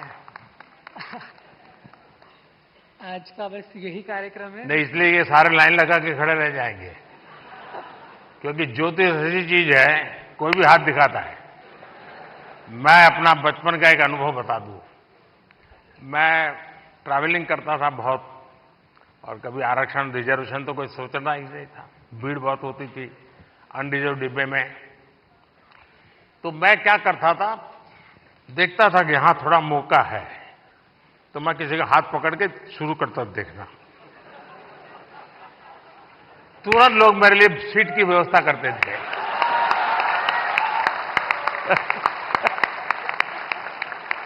आइए आइए बैठिए। अब आप बताइए। लक्ष्मी हयवदन परब्रह्मणे नमः। सभी को मेरा सादर नमस्ते। और पहले मैं ये बताना चाहूंगा कि मैं ज्योतिष की वीडियोस नहीं बनाता हूं। मैं धर्मशास्त्रों के कुछ विषयों पर अपनी वीडियोस बनाता हूं। और ये पुरस्कार मुझे मिला, इसमें धर्म चक्र भी है, इसमें वृषभ भी है, इसमें सिंह भी है। और इस धर्म चक्र की मर्यादा बनी रहे, ये धर्म चक्र सतत चलता रहे, इसके लिए ही मेरा छोटा सा प्रयास है। और ये धर्म चक्र केवल एक मूर्तमान पुरस्कार की कोई मूर्ति नहीं है जिसको हमें घर में जाकर के सजा देना है, अपितु अपने जीवन के अंदर इस धर्म चक्र को धारण भी करना है। और इसके अंतर्गत कोई आध्यात्मिक कर्मकांड नहीं आते हैं, इसके अंदर कोई पूजा पाठ या विधियां नहीं आती है। आज मैंने जो वेशभूषा पहनी है, बहुत से लोग इसे देखकर सोच रहे होंगे कि मैं कोई सन्यासी हूं, कोई बाबा हूं, कोई तपस्वी हूं, लेकिन मैं इनमें से कुछ नहीं हूं। मैं एक सामान्य बालक हूं जो अपनी 12वीं कक्षा इस समय कर रहा हूं। लेकिन मैं बताना चाहता हूं कि ये जो कपड़े मैंने पहने हैं, ये अध्यात्म का प्रतीक नहीं है, ये भारतीय संस्कृति का प्रतीक है जिसे हम भुला चुके हैं। प्रधानमंत्री जी ने वेशभूषा की बात करी, हस्तकला की बात करी, और मैं कहना चाहूंगा कि जो परिधान मैंने पहना है, ये भारत का सबसे पुराना परिधान है, जिसको आज लगभग इधर बहुत कम लोग पहन के आए होंगे। तो मैं आशा करता हूं कि मेरे छोटे से योगदान से, यद्यपि मैं एक बहुत बड़ा क्रिएटर नहीं हूं, लेकिन मेरे छोटे से योगदान से मैं इस राष्ट्र के धर्म चक्र में एक छोटा सा सहयोग देता हूं, और उसके लिए आप सभी का मैं साथ मांगता हूं। और उसके लिए मुझे यहां बुलाने के लिए प्रधानमंत्री जी का बहुत बहुत अभिनंदन, आप सभी लोगों का बहुत बहुत अभिनंदन। नमस्कार। आप अरी कैसे आइडेंटिफाई करते हैं और अरी का दमन कैसे करते हैं? प्रथम तो अरी अंतर्मन के शत्रुओं का ही दमन करें, और बाहरी शत्रु बहुत रूप से होते हैं, फिजिकल शत्रु भी होते हैं, अंतर्मन के शत्रु भी होते हैं, परंपराओं के शत्रु भी होते हैं, रहन सहन के शत्रु भी होते हैं। और मैं समझता हूं कि जितनी हद तक हम इन शत्रुओं का निवारण कर सके उतना ही अच्छा है, और मैं इस अपने नाम को सार्थक करने के लिए उस लक्ष्य की तरफ अग्रसर हूं। और माननीय प्रधानमंत्री जी के आशीर्वाद से, आप सभी के आशीर्वाद से मैं इस पर आगे बढ़ता रहूं, ऐसी मेरी आशा है। बहुत बहुत शुभकामनाएं। And now the best nano creator award, और इस अवार्ड के विजेता हैं देवभूमि उत्तराखंड के चमोली जिले के पीयूष पुरोहित। पीयूष जो स्थानों की, लोगों के और उन क्षेत्रीय त्योहारों के बारे में बताते हैं जिनके बारे में लोगों को बहुत कम पता होता है। जोरदार तालियां पीयूष पुरोहित के लिए। पीयूष, बधाई हो। सुनाओ। सर मैं उत्तराखंड से हूँ और चमोली से हो? हाँ जी। तो सर मैं अपने जो उत्तराखंड की पुरानी परंपरा होती है उनको प्रमोट करने की कोशिश करता हूँ, और मतलब अलग तरीके से थोड़ी VFX वगैरह, एडिटिंग वगैरह से उसे थोड़ा और एंटरटेन करने की कोशिश करता हूँ। जैसे कि उसमें थोड़ा VFX यूज़ कर लिया, जैसे वीडियोज़ में VFX होते हैं, विजुअल आर्ट्स। मैंने मन की बात में एक बार लोगों को अपील किया था किसी और राज्य के गीत को गाइए, और चमोली का जो गीत है एक, वो केरल की बच्चियों ने स्कूल में गाया था, बहुत पॉपुलर हो गया था। शायद आपने वायरल देखा होगा उसको। चमोली का वो गीत बड़ा फेमस है, लोगों के स्वागत के लिए गाया जाता है। बहुत बहुत बधाई हो आपको। हाँ कहिए कहिए। कोई बात नहीं, सब फर्स्ट टाइम वाले ही हैं।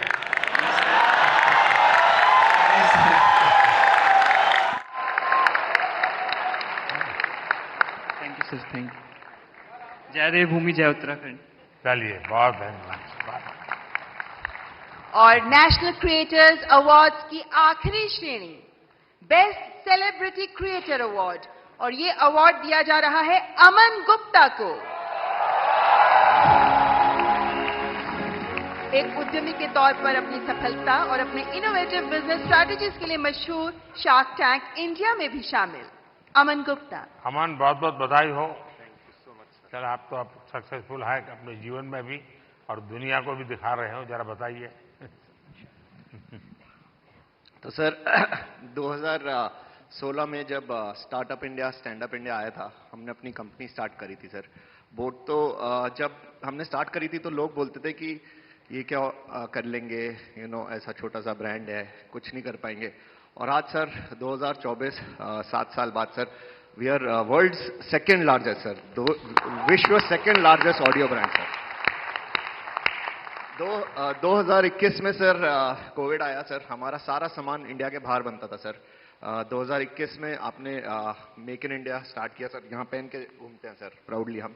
और सर आज की time sir 70% of our products are now made in India sir. तो सर अभी अगला हमारा बस यही विजन है सर कि इंडिया से कोई ब्रांड, अच्छा ब्रांड इंडिया से बाहर जाए।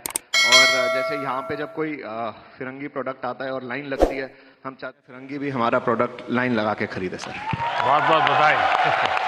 बहुत बहुत बधाई। Thank you sir. Thank you. बहुत बहुत आभार माननीय प्रधानमंत्री जी, ये पुरस्कार प्रदान करने के लिए आपका बहुत बहुत शुक्रिया। मैं दोनों जजेज और भी 2 लोग थे, लेकिन शायद वो बाहर है। मैं जजेज का बहुत धन्यवाद करता हूँ, इतने शानदार लोगों को परिचय करवा दिया आपने। बहुत बहुत बधाई आपको। रूपाली गांगुली जी और प्रसून जोशी जी, आपसे अनुरोध कृपया आप अपना स्थान ग्रहण करें। आपका बहुत बहुत आभार। ओह बाबा, पैर नहीं बाबा। माननीय प्रधानमंत्री जी के प्रेरणादायक शब्द हमें लगातार हमारा मार्गदर्शन करते रहे हैं और आज के इस अवसर पर हमने माननीय प्रधानमंत्री जी के बहुत से शब्दों को सुना, लेकिन माननीय प्रधानमंत्री जी को सुनने के लिए हम सभी अत्यंत उल्लासित रहते हैं, उत्साहित रहते हैं। और इसीलिए अब मैं पुनः माननीय प्रधानमंत्री जी से सविनय निवेदन करती हूं, माननीय प्रधानमंत्री जी कृपया अपने शब्दों द्वारा हमारा मार्गदर्शन करें।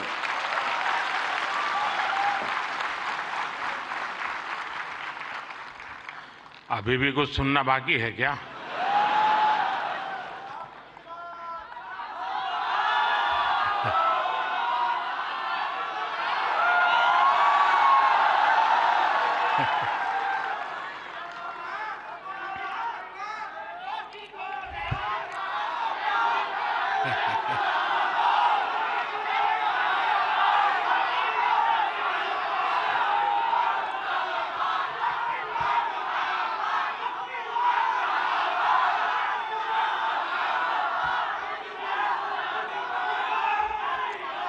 कैसे हैं आप सब लोग?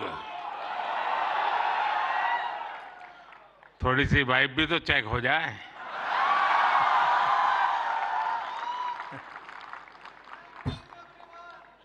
इस कार्यक्रम में उपस्थित मंत्रिपरिषद के मेरे साथी अश्विनी वैष्णव जी, जूरी मेंबर्स भाई प्रसून जोशी जी, रूपाली गांगुली जी, देश के कोने कोने से यहां उपस्थित सभी कंटेंट क्रिएटर्स, देश के कोने कोने में इस आयोजन को देख रहे मेरे सभी युवा साथी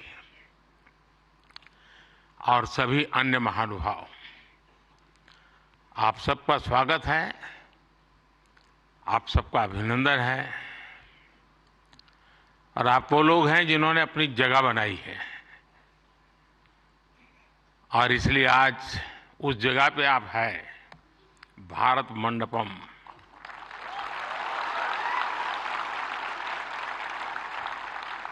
और बाहर सिंबल भी क्रिएटिविटी से जुड़ा हुआ है आते ही।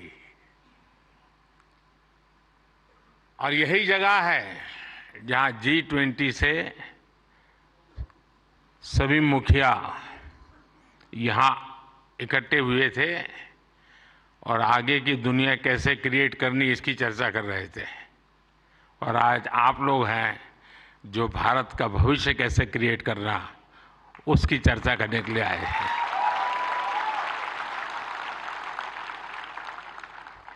साथियों, जब समय बदलता है, टाइम चेंज होता है, जब नए युग की शुरुआत होती है तो उसके साथ कदम से कदम मिलाना ये देश का दायित्व होता है। आज भारत मंडपम में देश अपने उस दायित्व को पूरा कर रहा है। पहले नेशनल क्रिएटर अवार्ड्स यानी पहला है, ये आयोजन नए दौर को समय से पहले पहचान देने का आयोजन है।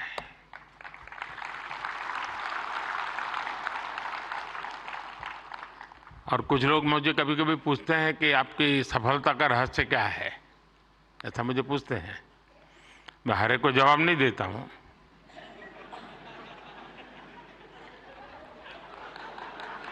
कोई रेस्टोरेंट वाला अपना किचन दिखाता है क्या?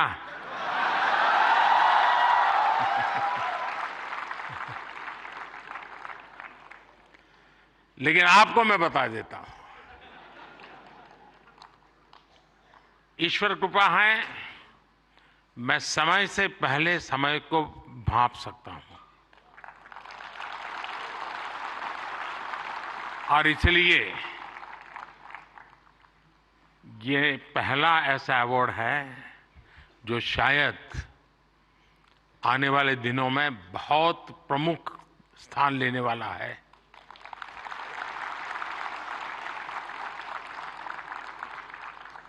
ये इस नए युग को एनर्जाइज कर रहे आप सब युवाओं को सम्मान देना, क्रिएटिविटी को सम्मान देना और समाज की रोजमर्रा की जिंदगी के प्रति जो संवेदनशीलता है उसको सम्मान करने का अवसर है। भविष्य में ये अवार्ड कंटेंट क्रिएटर्स के लिए बहुत बड़ा मोटिवेशन बनेगा। उनके काम को एक बहुत बड़ी पहचान मिलने वाली है। आज जिन्हें नेशनल क्रिएटर्स अवार्ड मिले हैं, मैं उन विजेताओं को तो बधाई देता ही देता हूं, पर जिन्होंने इसमें बढ़ चढ़ करके हिस्सा लिया, क्योंकि बहुत कम समय मिला था, हम ज्यादा इस चीज को पॉपुलर भी नहीं कर पाए थे और मैं नहीं चाहता था कि मैं इसमें और समय गंवाऊं, लेकिन जल्दी जल्दी में भी, इतने कम समय में भी 1.5-2 लाख क्रिएटिव माइंड्स इसके साथ जुड़ जाए, ये मेरे देश की भी एक पहचान बना देता है जी।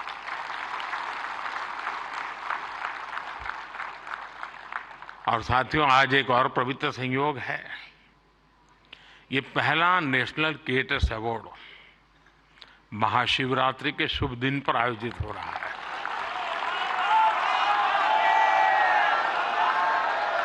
और मेरे काशी में तो शिव जी के बिना कुछ नहीं चलता है। महादेव, भगवान शिव भाषा, कला और क्रिएटिविटी के जनक माने गए हैं। हमारे शिव नटराज है। शिव के डमरू से माहेश्वर सूत्र प्रकट हुए हैं। शिव का तांडव लय और सृजन की नींव रखता है इतिहास। और इसलिए यहां जो क्रिएटर्स हैं उनके लिए नए सब्जेक्ट मिल जाएंगे। महाशिवरात्रि के दिन ये आयोजन अपने आप में बहुत बड़ा सुखद संयोग है और मैं आपको भी और देशवासियों को भी महाशिवरात्रि की बहुत बहुत शुभकामनाएं देता हूं। फ्रेंड्स, आज इंटरनेशनल विमेंस डे भी है, लेकिन मैं देख रहा हूं पहली बार पुरुष ताली बजा रहे हैं, वरना उनको लगता है हमारा तो कोई डे आता नहीं। आज जो अवार्ड मिले हैं उनमें भी बहुत सारी बेटियां मैदान मार गई हैं। मैं उनको भी बधाई देता हूं और भी मैं देख रहा हूं क्रिएटिव वर्ल्ड में हमारे देश की बेटियां बहुत बड़ी मात्रा में सबको देख रहा हूं। मुझे बहुत गर्व हो रहा है आप लोगों को देख करके। मैं देश की सभी महिलाओं को, बहनों को, बेटियों को इंटरनेशनल विमेंस डे की बहुत बहुत बधाई देता हूं। और आज ही मैं अभी आप तो यहां बैठे हैं, मैं गैस सिलेंडर का 100 रुपया कम करके आया हूं।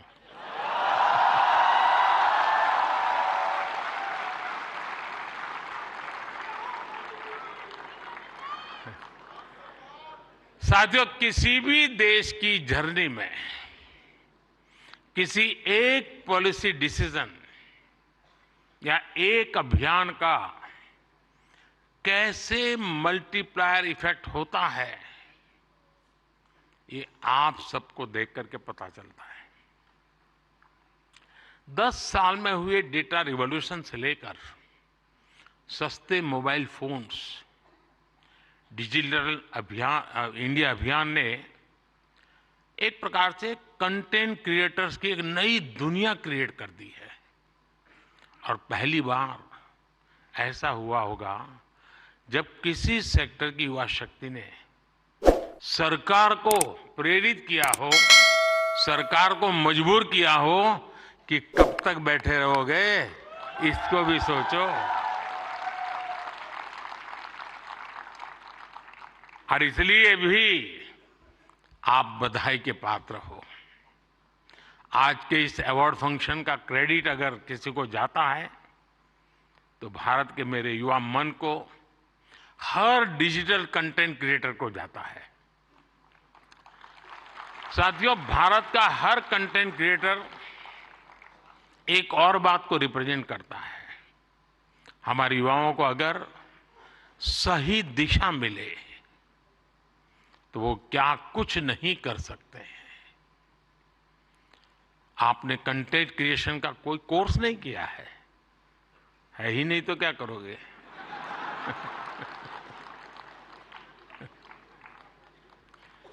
पढ़ाई के टाइम करियर सेलेक्ट करते हुए ये सोचा भी नहीं होगा कि हम कंटेंट क्रिएटर जैसा कुछ बनेंगे, लेकिन अपने भविष्य को पहचाना, फ्यूचर को देखा और ज्यादातर लोगों ने वन मैन आर्मी की तरह काम शुरू कर दिया। अब ये श्रद्धा को देखिए, खुद अपना मोबाइल लेकर के बैठ जाती है। अपने प्रोजेक्ट में आप ही राइटर, आप ही डायरेक्टर, आप ही प्रोड्यूसर, आप ही एडिटर, यानी आपको ही सब कुछ करना होता है। यानी एक प्रकार से इतनी टैलेंट एक जगह पे जमा हो जाए और फिर वो जब प्रकट हो तो उसका सामर्थ्य कितना हो सकता है अंदाज लगा सकते हैं। आपने आइडियाज गढ़े, इनोवेशन किए और उन्हें स्क्रीन पर जीवंत बनाया। आपने दुनिया को न केवल अपनी क्षमता से परिचित करवाया बल्कि लोगों को दुनिया भी दिखाई। आपने जो हिम्मत दिखाई उसी के कारण आज आप सब यहां पहुंचे हैं और देश बड़ी आशा के साथ आपको देख रहा है। आपका कंटेंट आज पूरे भारत में जबरदस्त इंपैक्ट क्रिएट कर रहा है।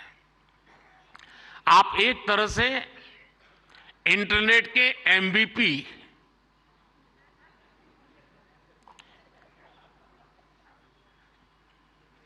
ठीक है ना? थोड़ा दिमाग खपाओ, क्रिएटिविटी बताओ अपना। जब मैं आपको MVP कहता हूं मतलब मोस्ट वैल्यूएबल पर्सन बन गए। साथियों, आप सभी जानते हैं कि जब कंटेंट और क्रिएटिविटी आपस में कोलैबोरेट करते हैं तो इससे एंगेजमेंट बढ़ती है। जब कंटेंट डिजिटल से कोलैब करता है तो ट्रांसफॉर्मेशन आता है। जब कंटेंट पर्पस से कोलैब करता है तो इससे इंपैक्ट दिखता है। और आज जब आप लोग यहां आए हैं तो मुझे भी बहुत सारे विषयों पर आप लोगों से कोलैब रिक्वेस्ट करनी है।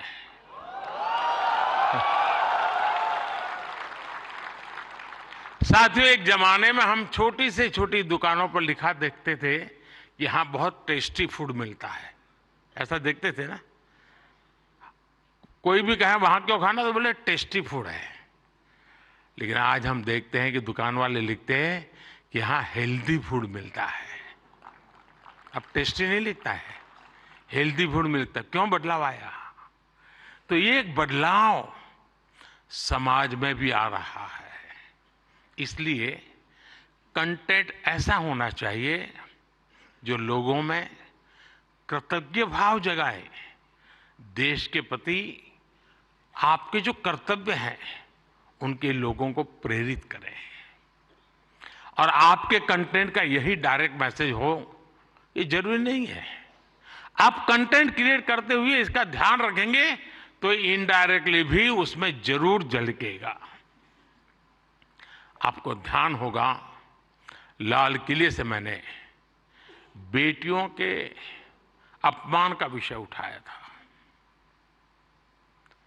एक बार मैंने ये भी कहा था कि आप बेटी शाम को घर आती है तो पूछते हैं क्यों देर से आई, कहां गई थी, क्यों जल्दी घर नहीं आई। मैंने लाल किले से पूछा था कि मुझे कोई तो माँ बाप बताओ जो अपने बेटे को पूछते हो कि तुम देर से क्यों आ रहे हो, कहां गए थे। बेटी को सब पूछते हैं, बेटे को कोई नहीं पूछता है। मैं कंटेंट क्रिएटर से कहता हूं, इस बात को आगे कैसे बढ़ाएं, एक माहौल कैसे बनाएं। समान जिम्मेवारी होनी चाहिए। बेटी देर से आए तो भूकंप हो जाए और बेटा देर से आए, बेटा खाना तो खाया था ना, क्यों भाई। कहने का मेरा मतलब है साथियों कि हमने समाज के साथ जुड़ना है और इस भावना को घर घर पहुंचाने में आप जैसे साथी बहुत अच्छे ढंग से इसको कर सकते हैं। देखिए, आज महिला दिवस पर आप इस संकल्प को फिर दोहरा सकते हैं। हमारे देश की नारी शक्ति का सामर्थ्य कितना ज्यादा है, वो भी आपके कंटेंट का हिस्सा, प्रमुख हिस्सा हो सकता है। मैं जरूर दावे से कहता हूं जी, आप में से कोई थोड़ा क्रिएटिव माइंड के साथ सुबह से रात तक माँ क्या करती है उसी को थोड़ा रिकॉर्ड करके उसको एडिट करके रखें। देखने वाले उस परिवार के बच्चे चौंक जाएंगे, अच्छा माँ इतना काम करती है। एक साथ करती हैं, यानी आपके पास एक ताकत है, आप इसको ऐसे प्रस्तुत कर सकते हैं। उसी प्रकार से जैसे गांव की जो जिंदगी है, आपने देखा होगा इकोनॉमिक एक्टिविटी में गांव की महिलाएं बहुत बड़ी मात्रा में जुड़ी हुई थी। ये वेस्टर्न लोगों की जो सोच है ना कि भारत में वर्किंग वुमेन नहीं है, अरे भाई वर्किंग वुमेन छोड़, भारत में महिला है तभी तो संसार चल पा रहा है जी।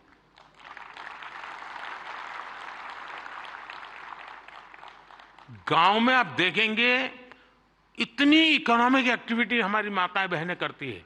अगर ट्राइबल बेल्ट में जाएंगे, पहाड़ों में जाएंगे तो आपको मैक्सिमम इकोनॉमिक एक्टिविटी हमारी माताएं बहनें करती हैं जी। और इसलिए हमारी क्रिएटिविटी के द्वारा हम ये जो गलत परसेप्शन बने हैं ना, बड़े आसानी से बदल सकते हैं, हकीकतों के आधार पर बदल सकते हैं। और मैं मानता हूं हम इसको करना चाहिए। अगर एक दिन की जीवन की सिर्फ साइकिल को हम दिखाएं तो पता चलेगा कि हमारे यहाँ पशुपालक हो, किसान महिला हो, मजदूरी करने वाली महिला हो, कैसे काम करती, कितनी मेहनत करती है। साथियों, स्वच्छ भारत की सफलता से आप सभी परिचित हैं और आपने उसमें सहयोग भी किया है। लेकिन ये तो निरंतर चलने वाला जन आंदोलन है। कहीं पर भी कोई सफाई की अच्छी चीज आती है, अब जैसे मैंने अभी एक रील देखा, कोई टाइगर पानी पीने जा रहा है और उसमें प्लास्टिक के बोतल देखता है तो टाइगर मुंह से प्लास्टिक का बोतल उठाता है और कहीं पर जगह पे छोड़ने के लिए चला जा रहा है। अब इसका मतलब मोदी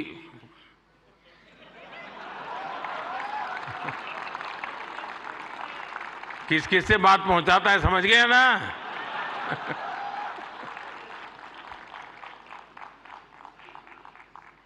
अब उसके माध्यम से आप भी पहुंचा सकते हैं, और इसलिए आप इस विषय पर भी लगातार कुछ न कुछ जरूर करते रहिए। एक अहम विषय भी मैं आपसे स्पर्श करना चाहता हूं दोस्तों। ये छोटी छोटी चीजें जो मेरे मन को छूती है, मेरा मन करता है कि क्रिएटिव माइंड के लोग हैं तो शायद मैं मन खोल करके बातें भी कर सकता हूं। मैं भाषण नहीं कर रहा मुझे। जैसे मेंटल हेल्थ, ये बहुत ही छूने वाला विषय है, और वैसे तो डिजिटल प्लेटफॉर्म पर काफी कंटेंट हंसी मजाक से जुड़ा होता है, लेकिन कई अन्य गंभीर विषय भी होते हैं। मैं देखता हूं मेंटल हेल्थ को लेकर, बहुत बधाई हो आपको, बहुत बधाई हो, बहुत बधाई हो, बहुत बधाई हो। मैं नहीं कह रहा हूं नहीं बनाते हैं, मैंने बोला ही नहीं है जी, मैं ऐसी गलती नहीं कर सकता हूं। मुझे मेरे देश के टैलेंट पे भरोसा है, मुझे मेरे देश के लोगों की संवेदनशीलता मुझसे जरा भी कम नहीं है।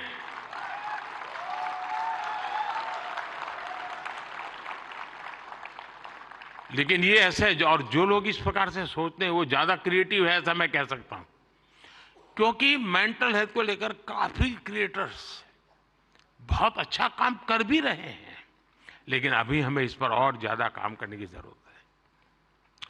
और हो सके तो लोकल लैंग्वेज, गांव के अंदर एक परिवार में अगर ऐसा बच्चा है, उनके लिए क्या हो सकता है, बड़े शहर में 5 स्टार दुनिया में तो होगा, क्योंकि उनकी जिंदगी में ये बहुत जरूरी है जी। उसी प्रकार से एक बहुत बड़ा महत्वपूर्ण विषय है बच्चों में स्ट्रेस का। हमें पता नहीं होता है, पहले तो हमारा जॉइंट फैमिली होता था और बच्चे कभी दादी संभाल लेती थी, कभी दादा संभाल लेते थे, कभी नाना, कभी चाचा चाची, भाभी भाई। अब माइक्रो फैमिली है, दोनों लोग चले गए हैं, आया के पास बैठा है, पता नहीं उसको स्ट्रेस का क्या स्थिति, कुछ पता नहीं है। अब जैसे एग्जाम का समय होता है, स्टूडेंट्स में रिजल्ट को लेकर के चिंता बहुत बढ़ जाती है, सांस फूलने लग जाती है। रिजल्ट आने पर फोन पर दोस्तों तो कह रहे जैसे रिजल्ट अभी आ गया हो, लेकिन धीरे धीरे पारा गर्म हो जाता है। मैंने कोई 12-15 साल पहले एक छोटी सी फिल्म देखी थी। उस जमाने में तो उतना वीडियो कोई पॉपुलर नहीं था, लेकिन मेरी ये रुचि है जानना, समझना, सीखना। और उसमें ये बताया गया था कि कुछ भी गलत निर्णय लेने से पहले बेहतर जीवन जीना ज्यादा आसान है, और कितना जीवन सुंदर बनता है। और उस बच्चे को एग्जाम देनी होती थी, उसको लगता है ये सब मैं नहीं कर पाऊंगा, तो आत्महत्या करने के लिए सोचता है। शायद उसके जो क्रिएटर होंगे उसको याद आ जाएगा, मुझे पूरा याद नहीं, क्योंकि मैंने 15-16 साल पहले इसको, 20 साल हो गए होंगे। तो उसको मन करता है कि मैं रस्से से टांग करके जान दे दूं, तो रस्सा खरीदने जाता है। तो वो उसे पूछता है कितने फीट चाहिए लंबा, तो वो सोचता है फीट क्या होता है, तो जाके पढ़ाई करता है, फीट ऐसे होता है।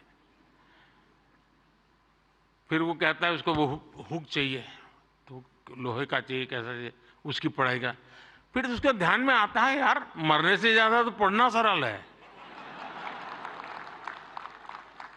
बहुत ही अच्छी फिल्म बनाई है उसने, हार्डली 7-8 मिनट की होगी, लेकिन जब मैंने उसको देखा, और वो ये जो आत्महत्या करने का मूड बन जाता है बच्चों का, छोटी सी चीज है, लेकिन उसके जिंदगी को एक नई राह दिखा देती है।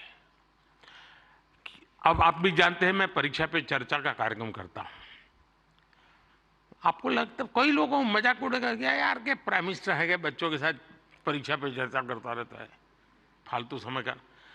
मैं जानता हूं दोस्तों, मैं कोई सरकारी सर्कुलर नीचे निकाल करके बच्चों की जिंदगी नहीं बना सकता। मुझे उनके साथ जुड़ना पड़ेगा, उनको जानना पड़ेगा, जी जान से जुटना पड़ेगा। और उस समय यानी बारिश के बाद अगर मैं खेत में काम करूं तो काम का है, परीक्षा के दिनों में उसकी बड़ी ताकत होती है। और इसलिए मैं हर साल रेगुलरली ये कार्यक्रम करता हूं, क्योंकि मेरे मन में यही होता है कि इन बच्चों के साथ मैं कुछ बातें करूं, खुल करके बातें करूं। हो सकता है किसी को एक आध चीज काम आ जाए, उनके मन को छू जाए, उनका हाथ पकड़े, उनकी हैंड होल्डिंग करे, उनके माँ बाप को लगे, टीचर को लगे। साथियों, ये सारे काम मैं तो रील बनाने के लिए समय नहीं निकाल सकता, तो मैं ऐसे काम कर लेता हूं, लेकिन आप तो वो भी कर सकते हैं जी। क्या हम ऐसा कंटेंट और ज्यादा बना सकते हैं जो यूथ में ड्रग्स के नेगेटिव इफेक्ट्स को लेकर अवेयरनेस लाए?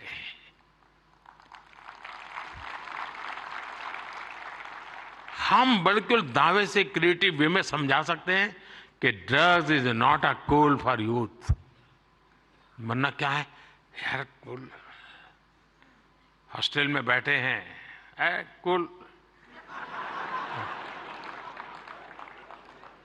साथियों, इसमें बहुत बड़ा, और आप लोग हैं बड़े, क्योंकि आप उनके साथ जुड़ सकते हैं, उनकी भाषा में बात कर सकते हैं। साथियों, अगले कुछ दिनों में लोकसभा के चुनाव होने जा रहे हैं। आप ये मत सोचिए कि आज का ये इवेंट इसके लिए है।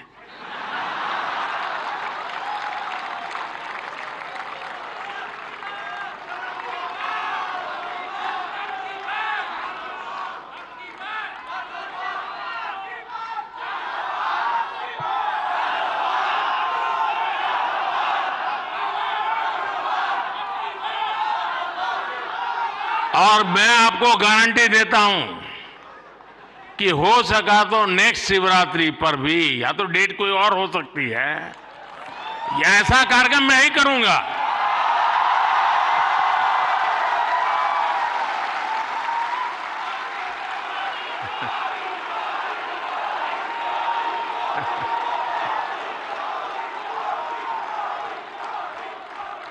लेकिन मैं लोकसभा चुनाव का विषय उस अर्थ में नहीं लाया हूं, क्योंकि मुझे भरोसा है मुझसे ज्यादा मेरे लिए आप मरते हैं।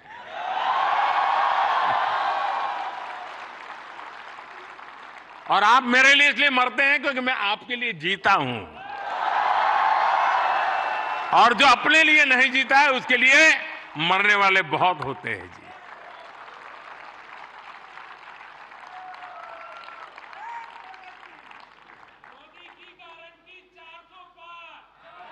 वो मोदी की गारंटी नहीं है, 140 करोड़ देशवासियों की गारंटी है।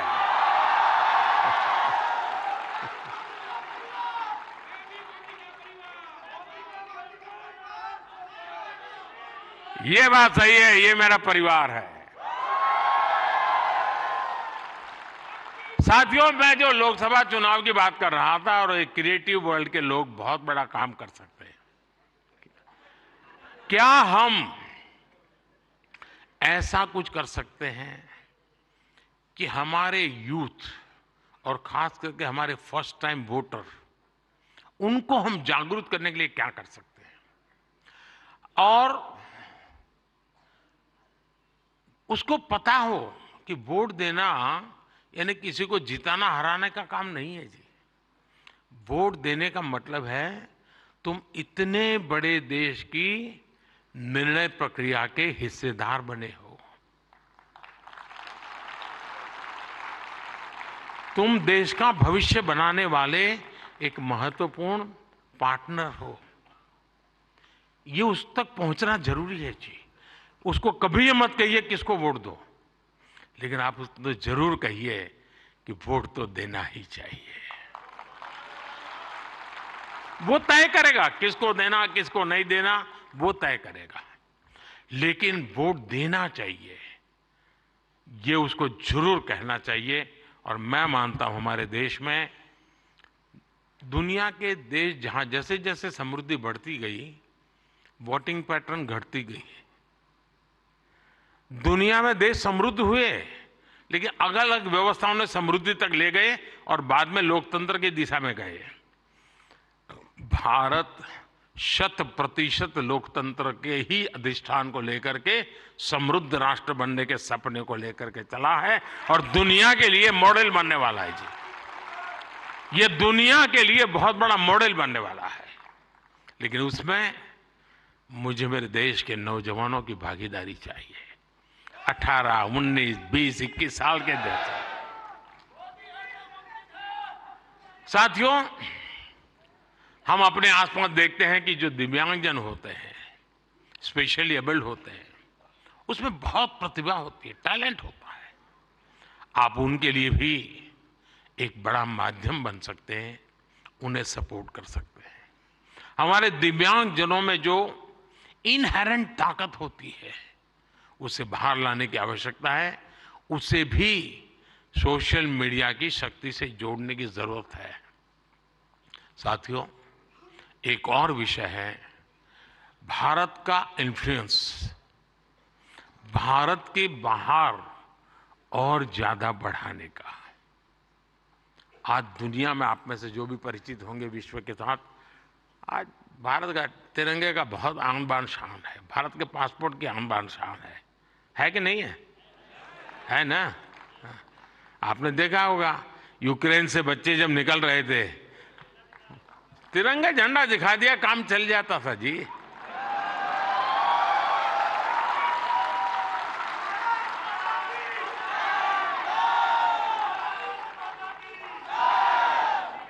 ये सामर्थ्य ऐसे ही नहीं आया है दोस्तों, ये सामर्थ्य ऐसा ही नहीं आया है। इसके पीछे एक मिशन बोर्ड में तपस्या की गई है। दुनिया में आज वातावरण बदला है, लेकिन उसको और अधिक, आज भी दुनिया में कुछ परसेप्शन ऐसे ही है हमारे लिए, हम उसको बदल सकते हैं क्या?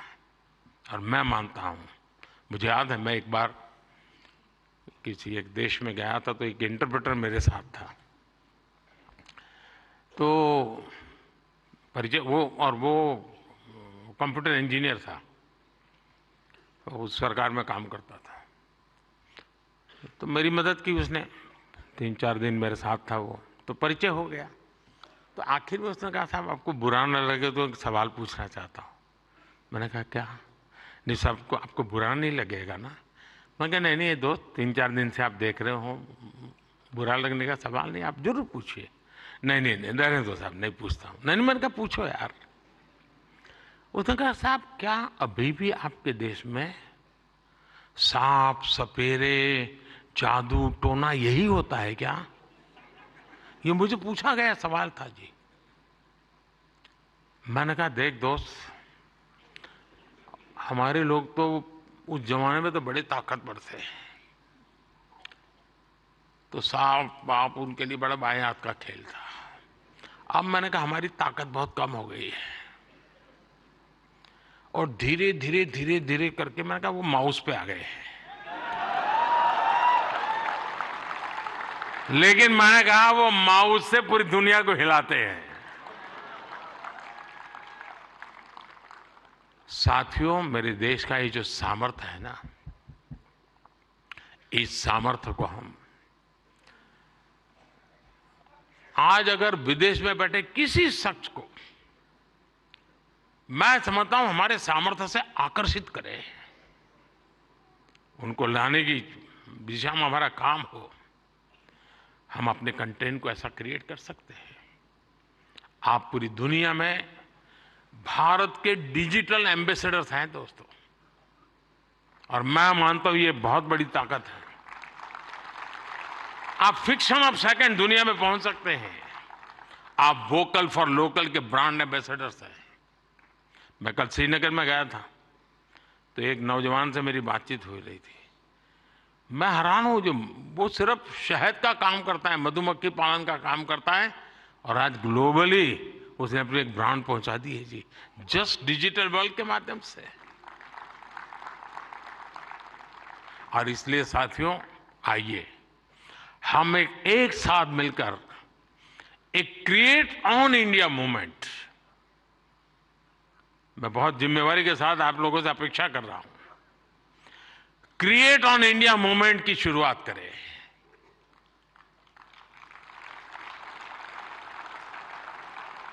हम भारत से जुड़ी स्टोरीज को, भारत की संस्कृति को, भारत के हेरिटेज और ट्रेडिशंस को पूरी दुनिया से शेयर करें।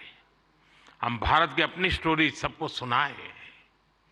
Let us create on India and create for the world.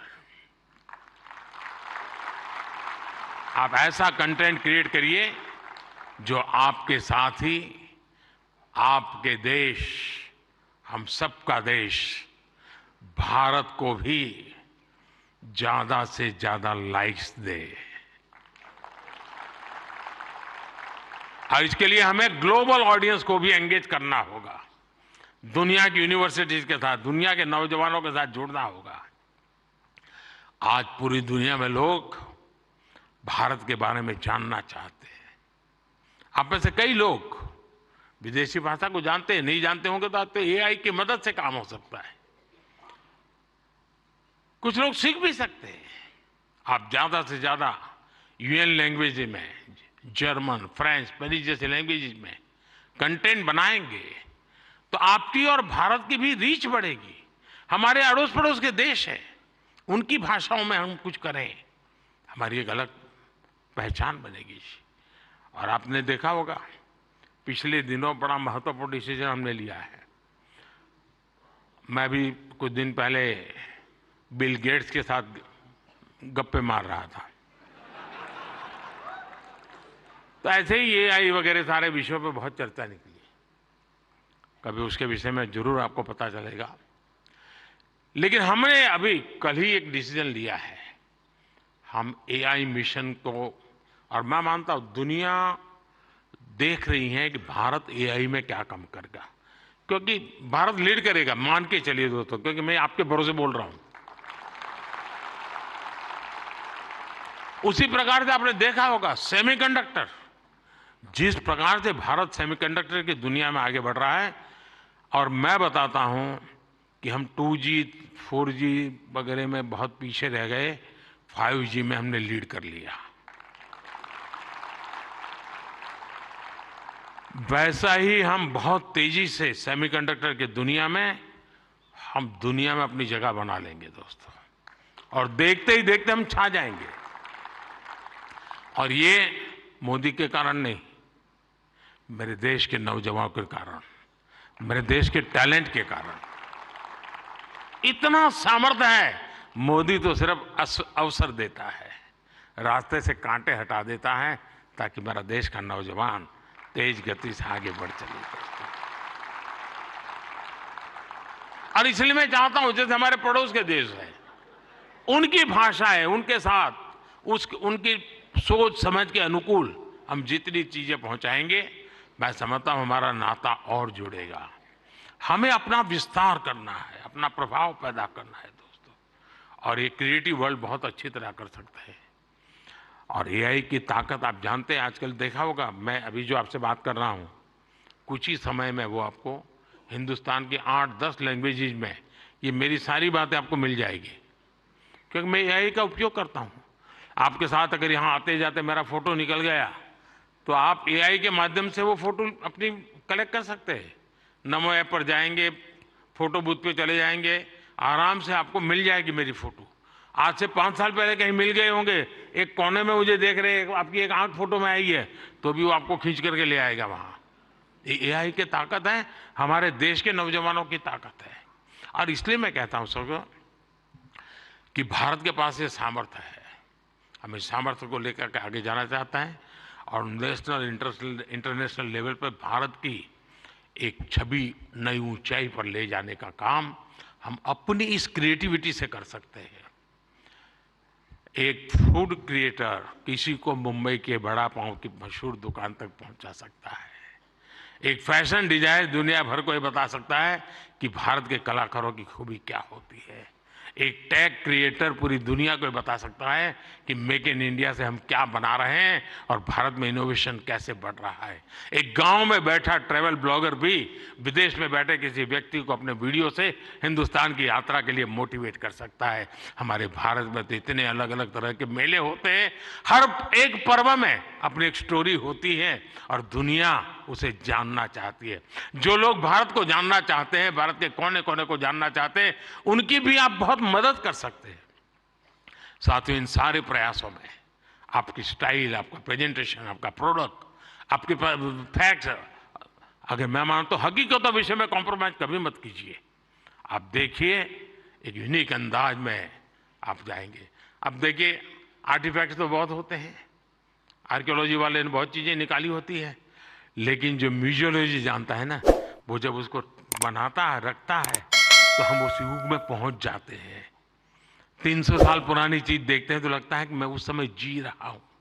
Creativity की ये ताकत होती है दोस्तों, और मैं चाहता हूं कि मेरे देश के भीतर वो क्रिएटिविटी है जो मेरे देश का भाग्य बदलने के लिए एक बहुत बड़ा कैटलिक एजेंट बन सकता है। और इसी भावना से मैं आज आप सबको मिला, आप सबको बुलाया।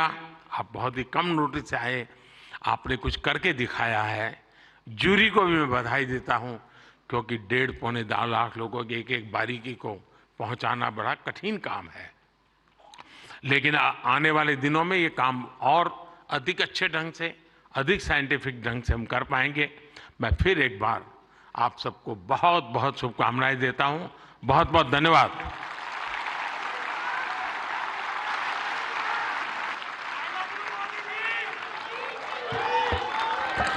आपका बहुत बहुत आभार माननीय प्रधानमंत्री जी।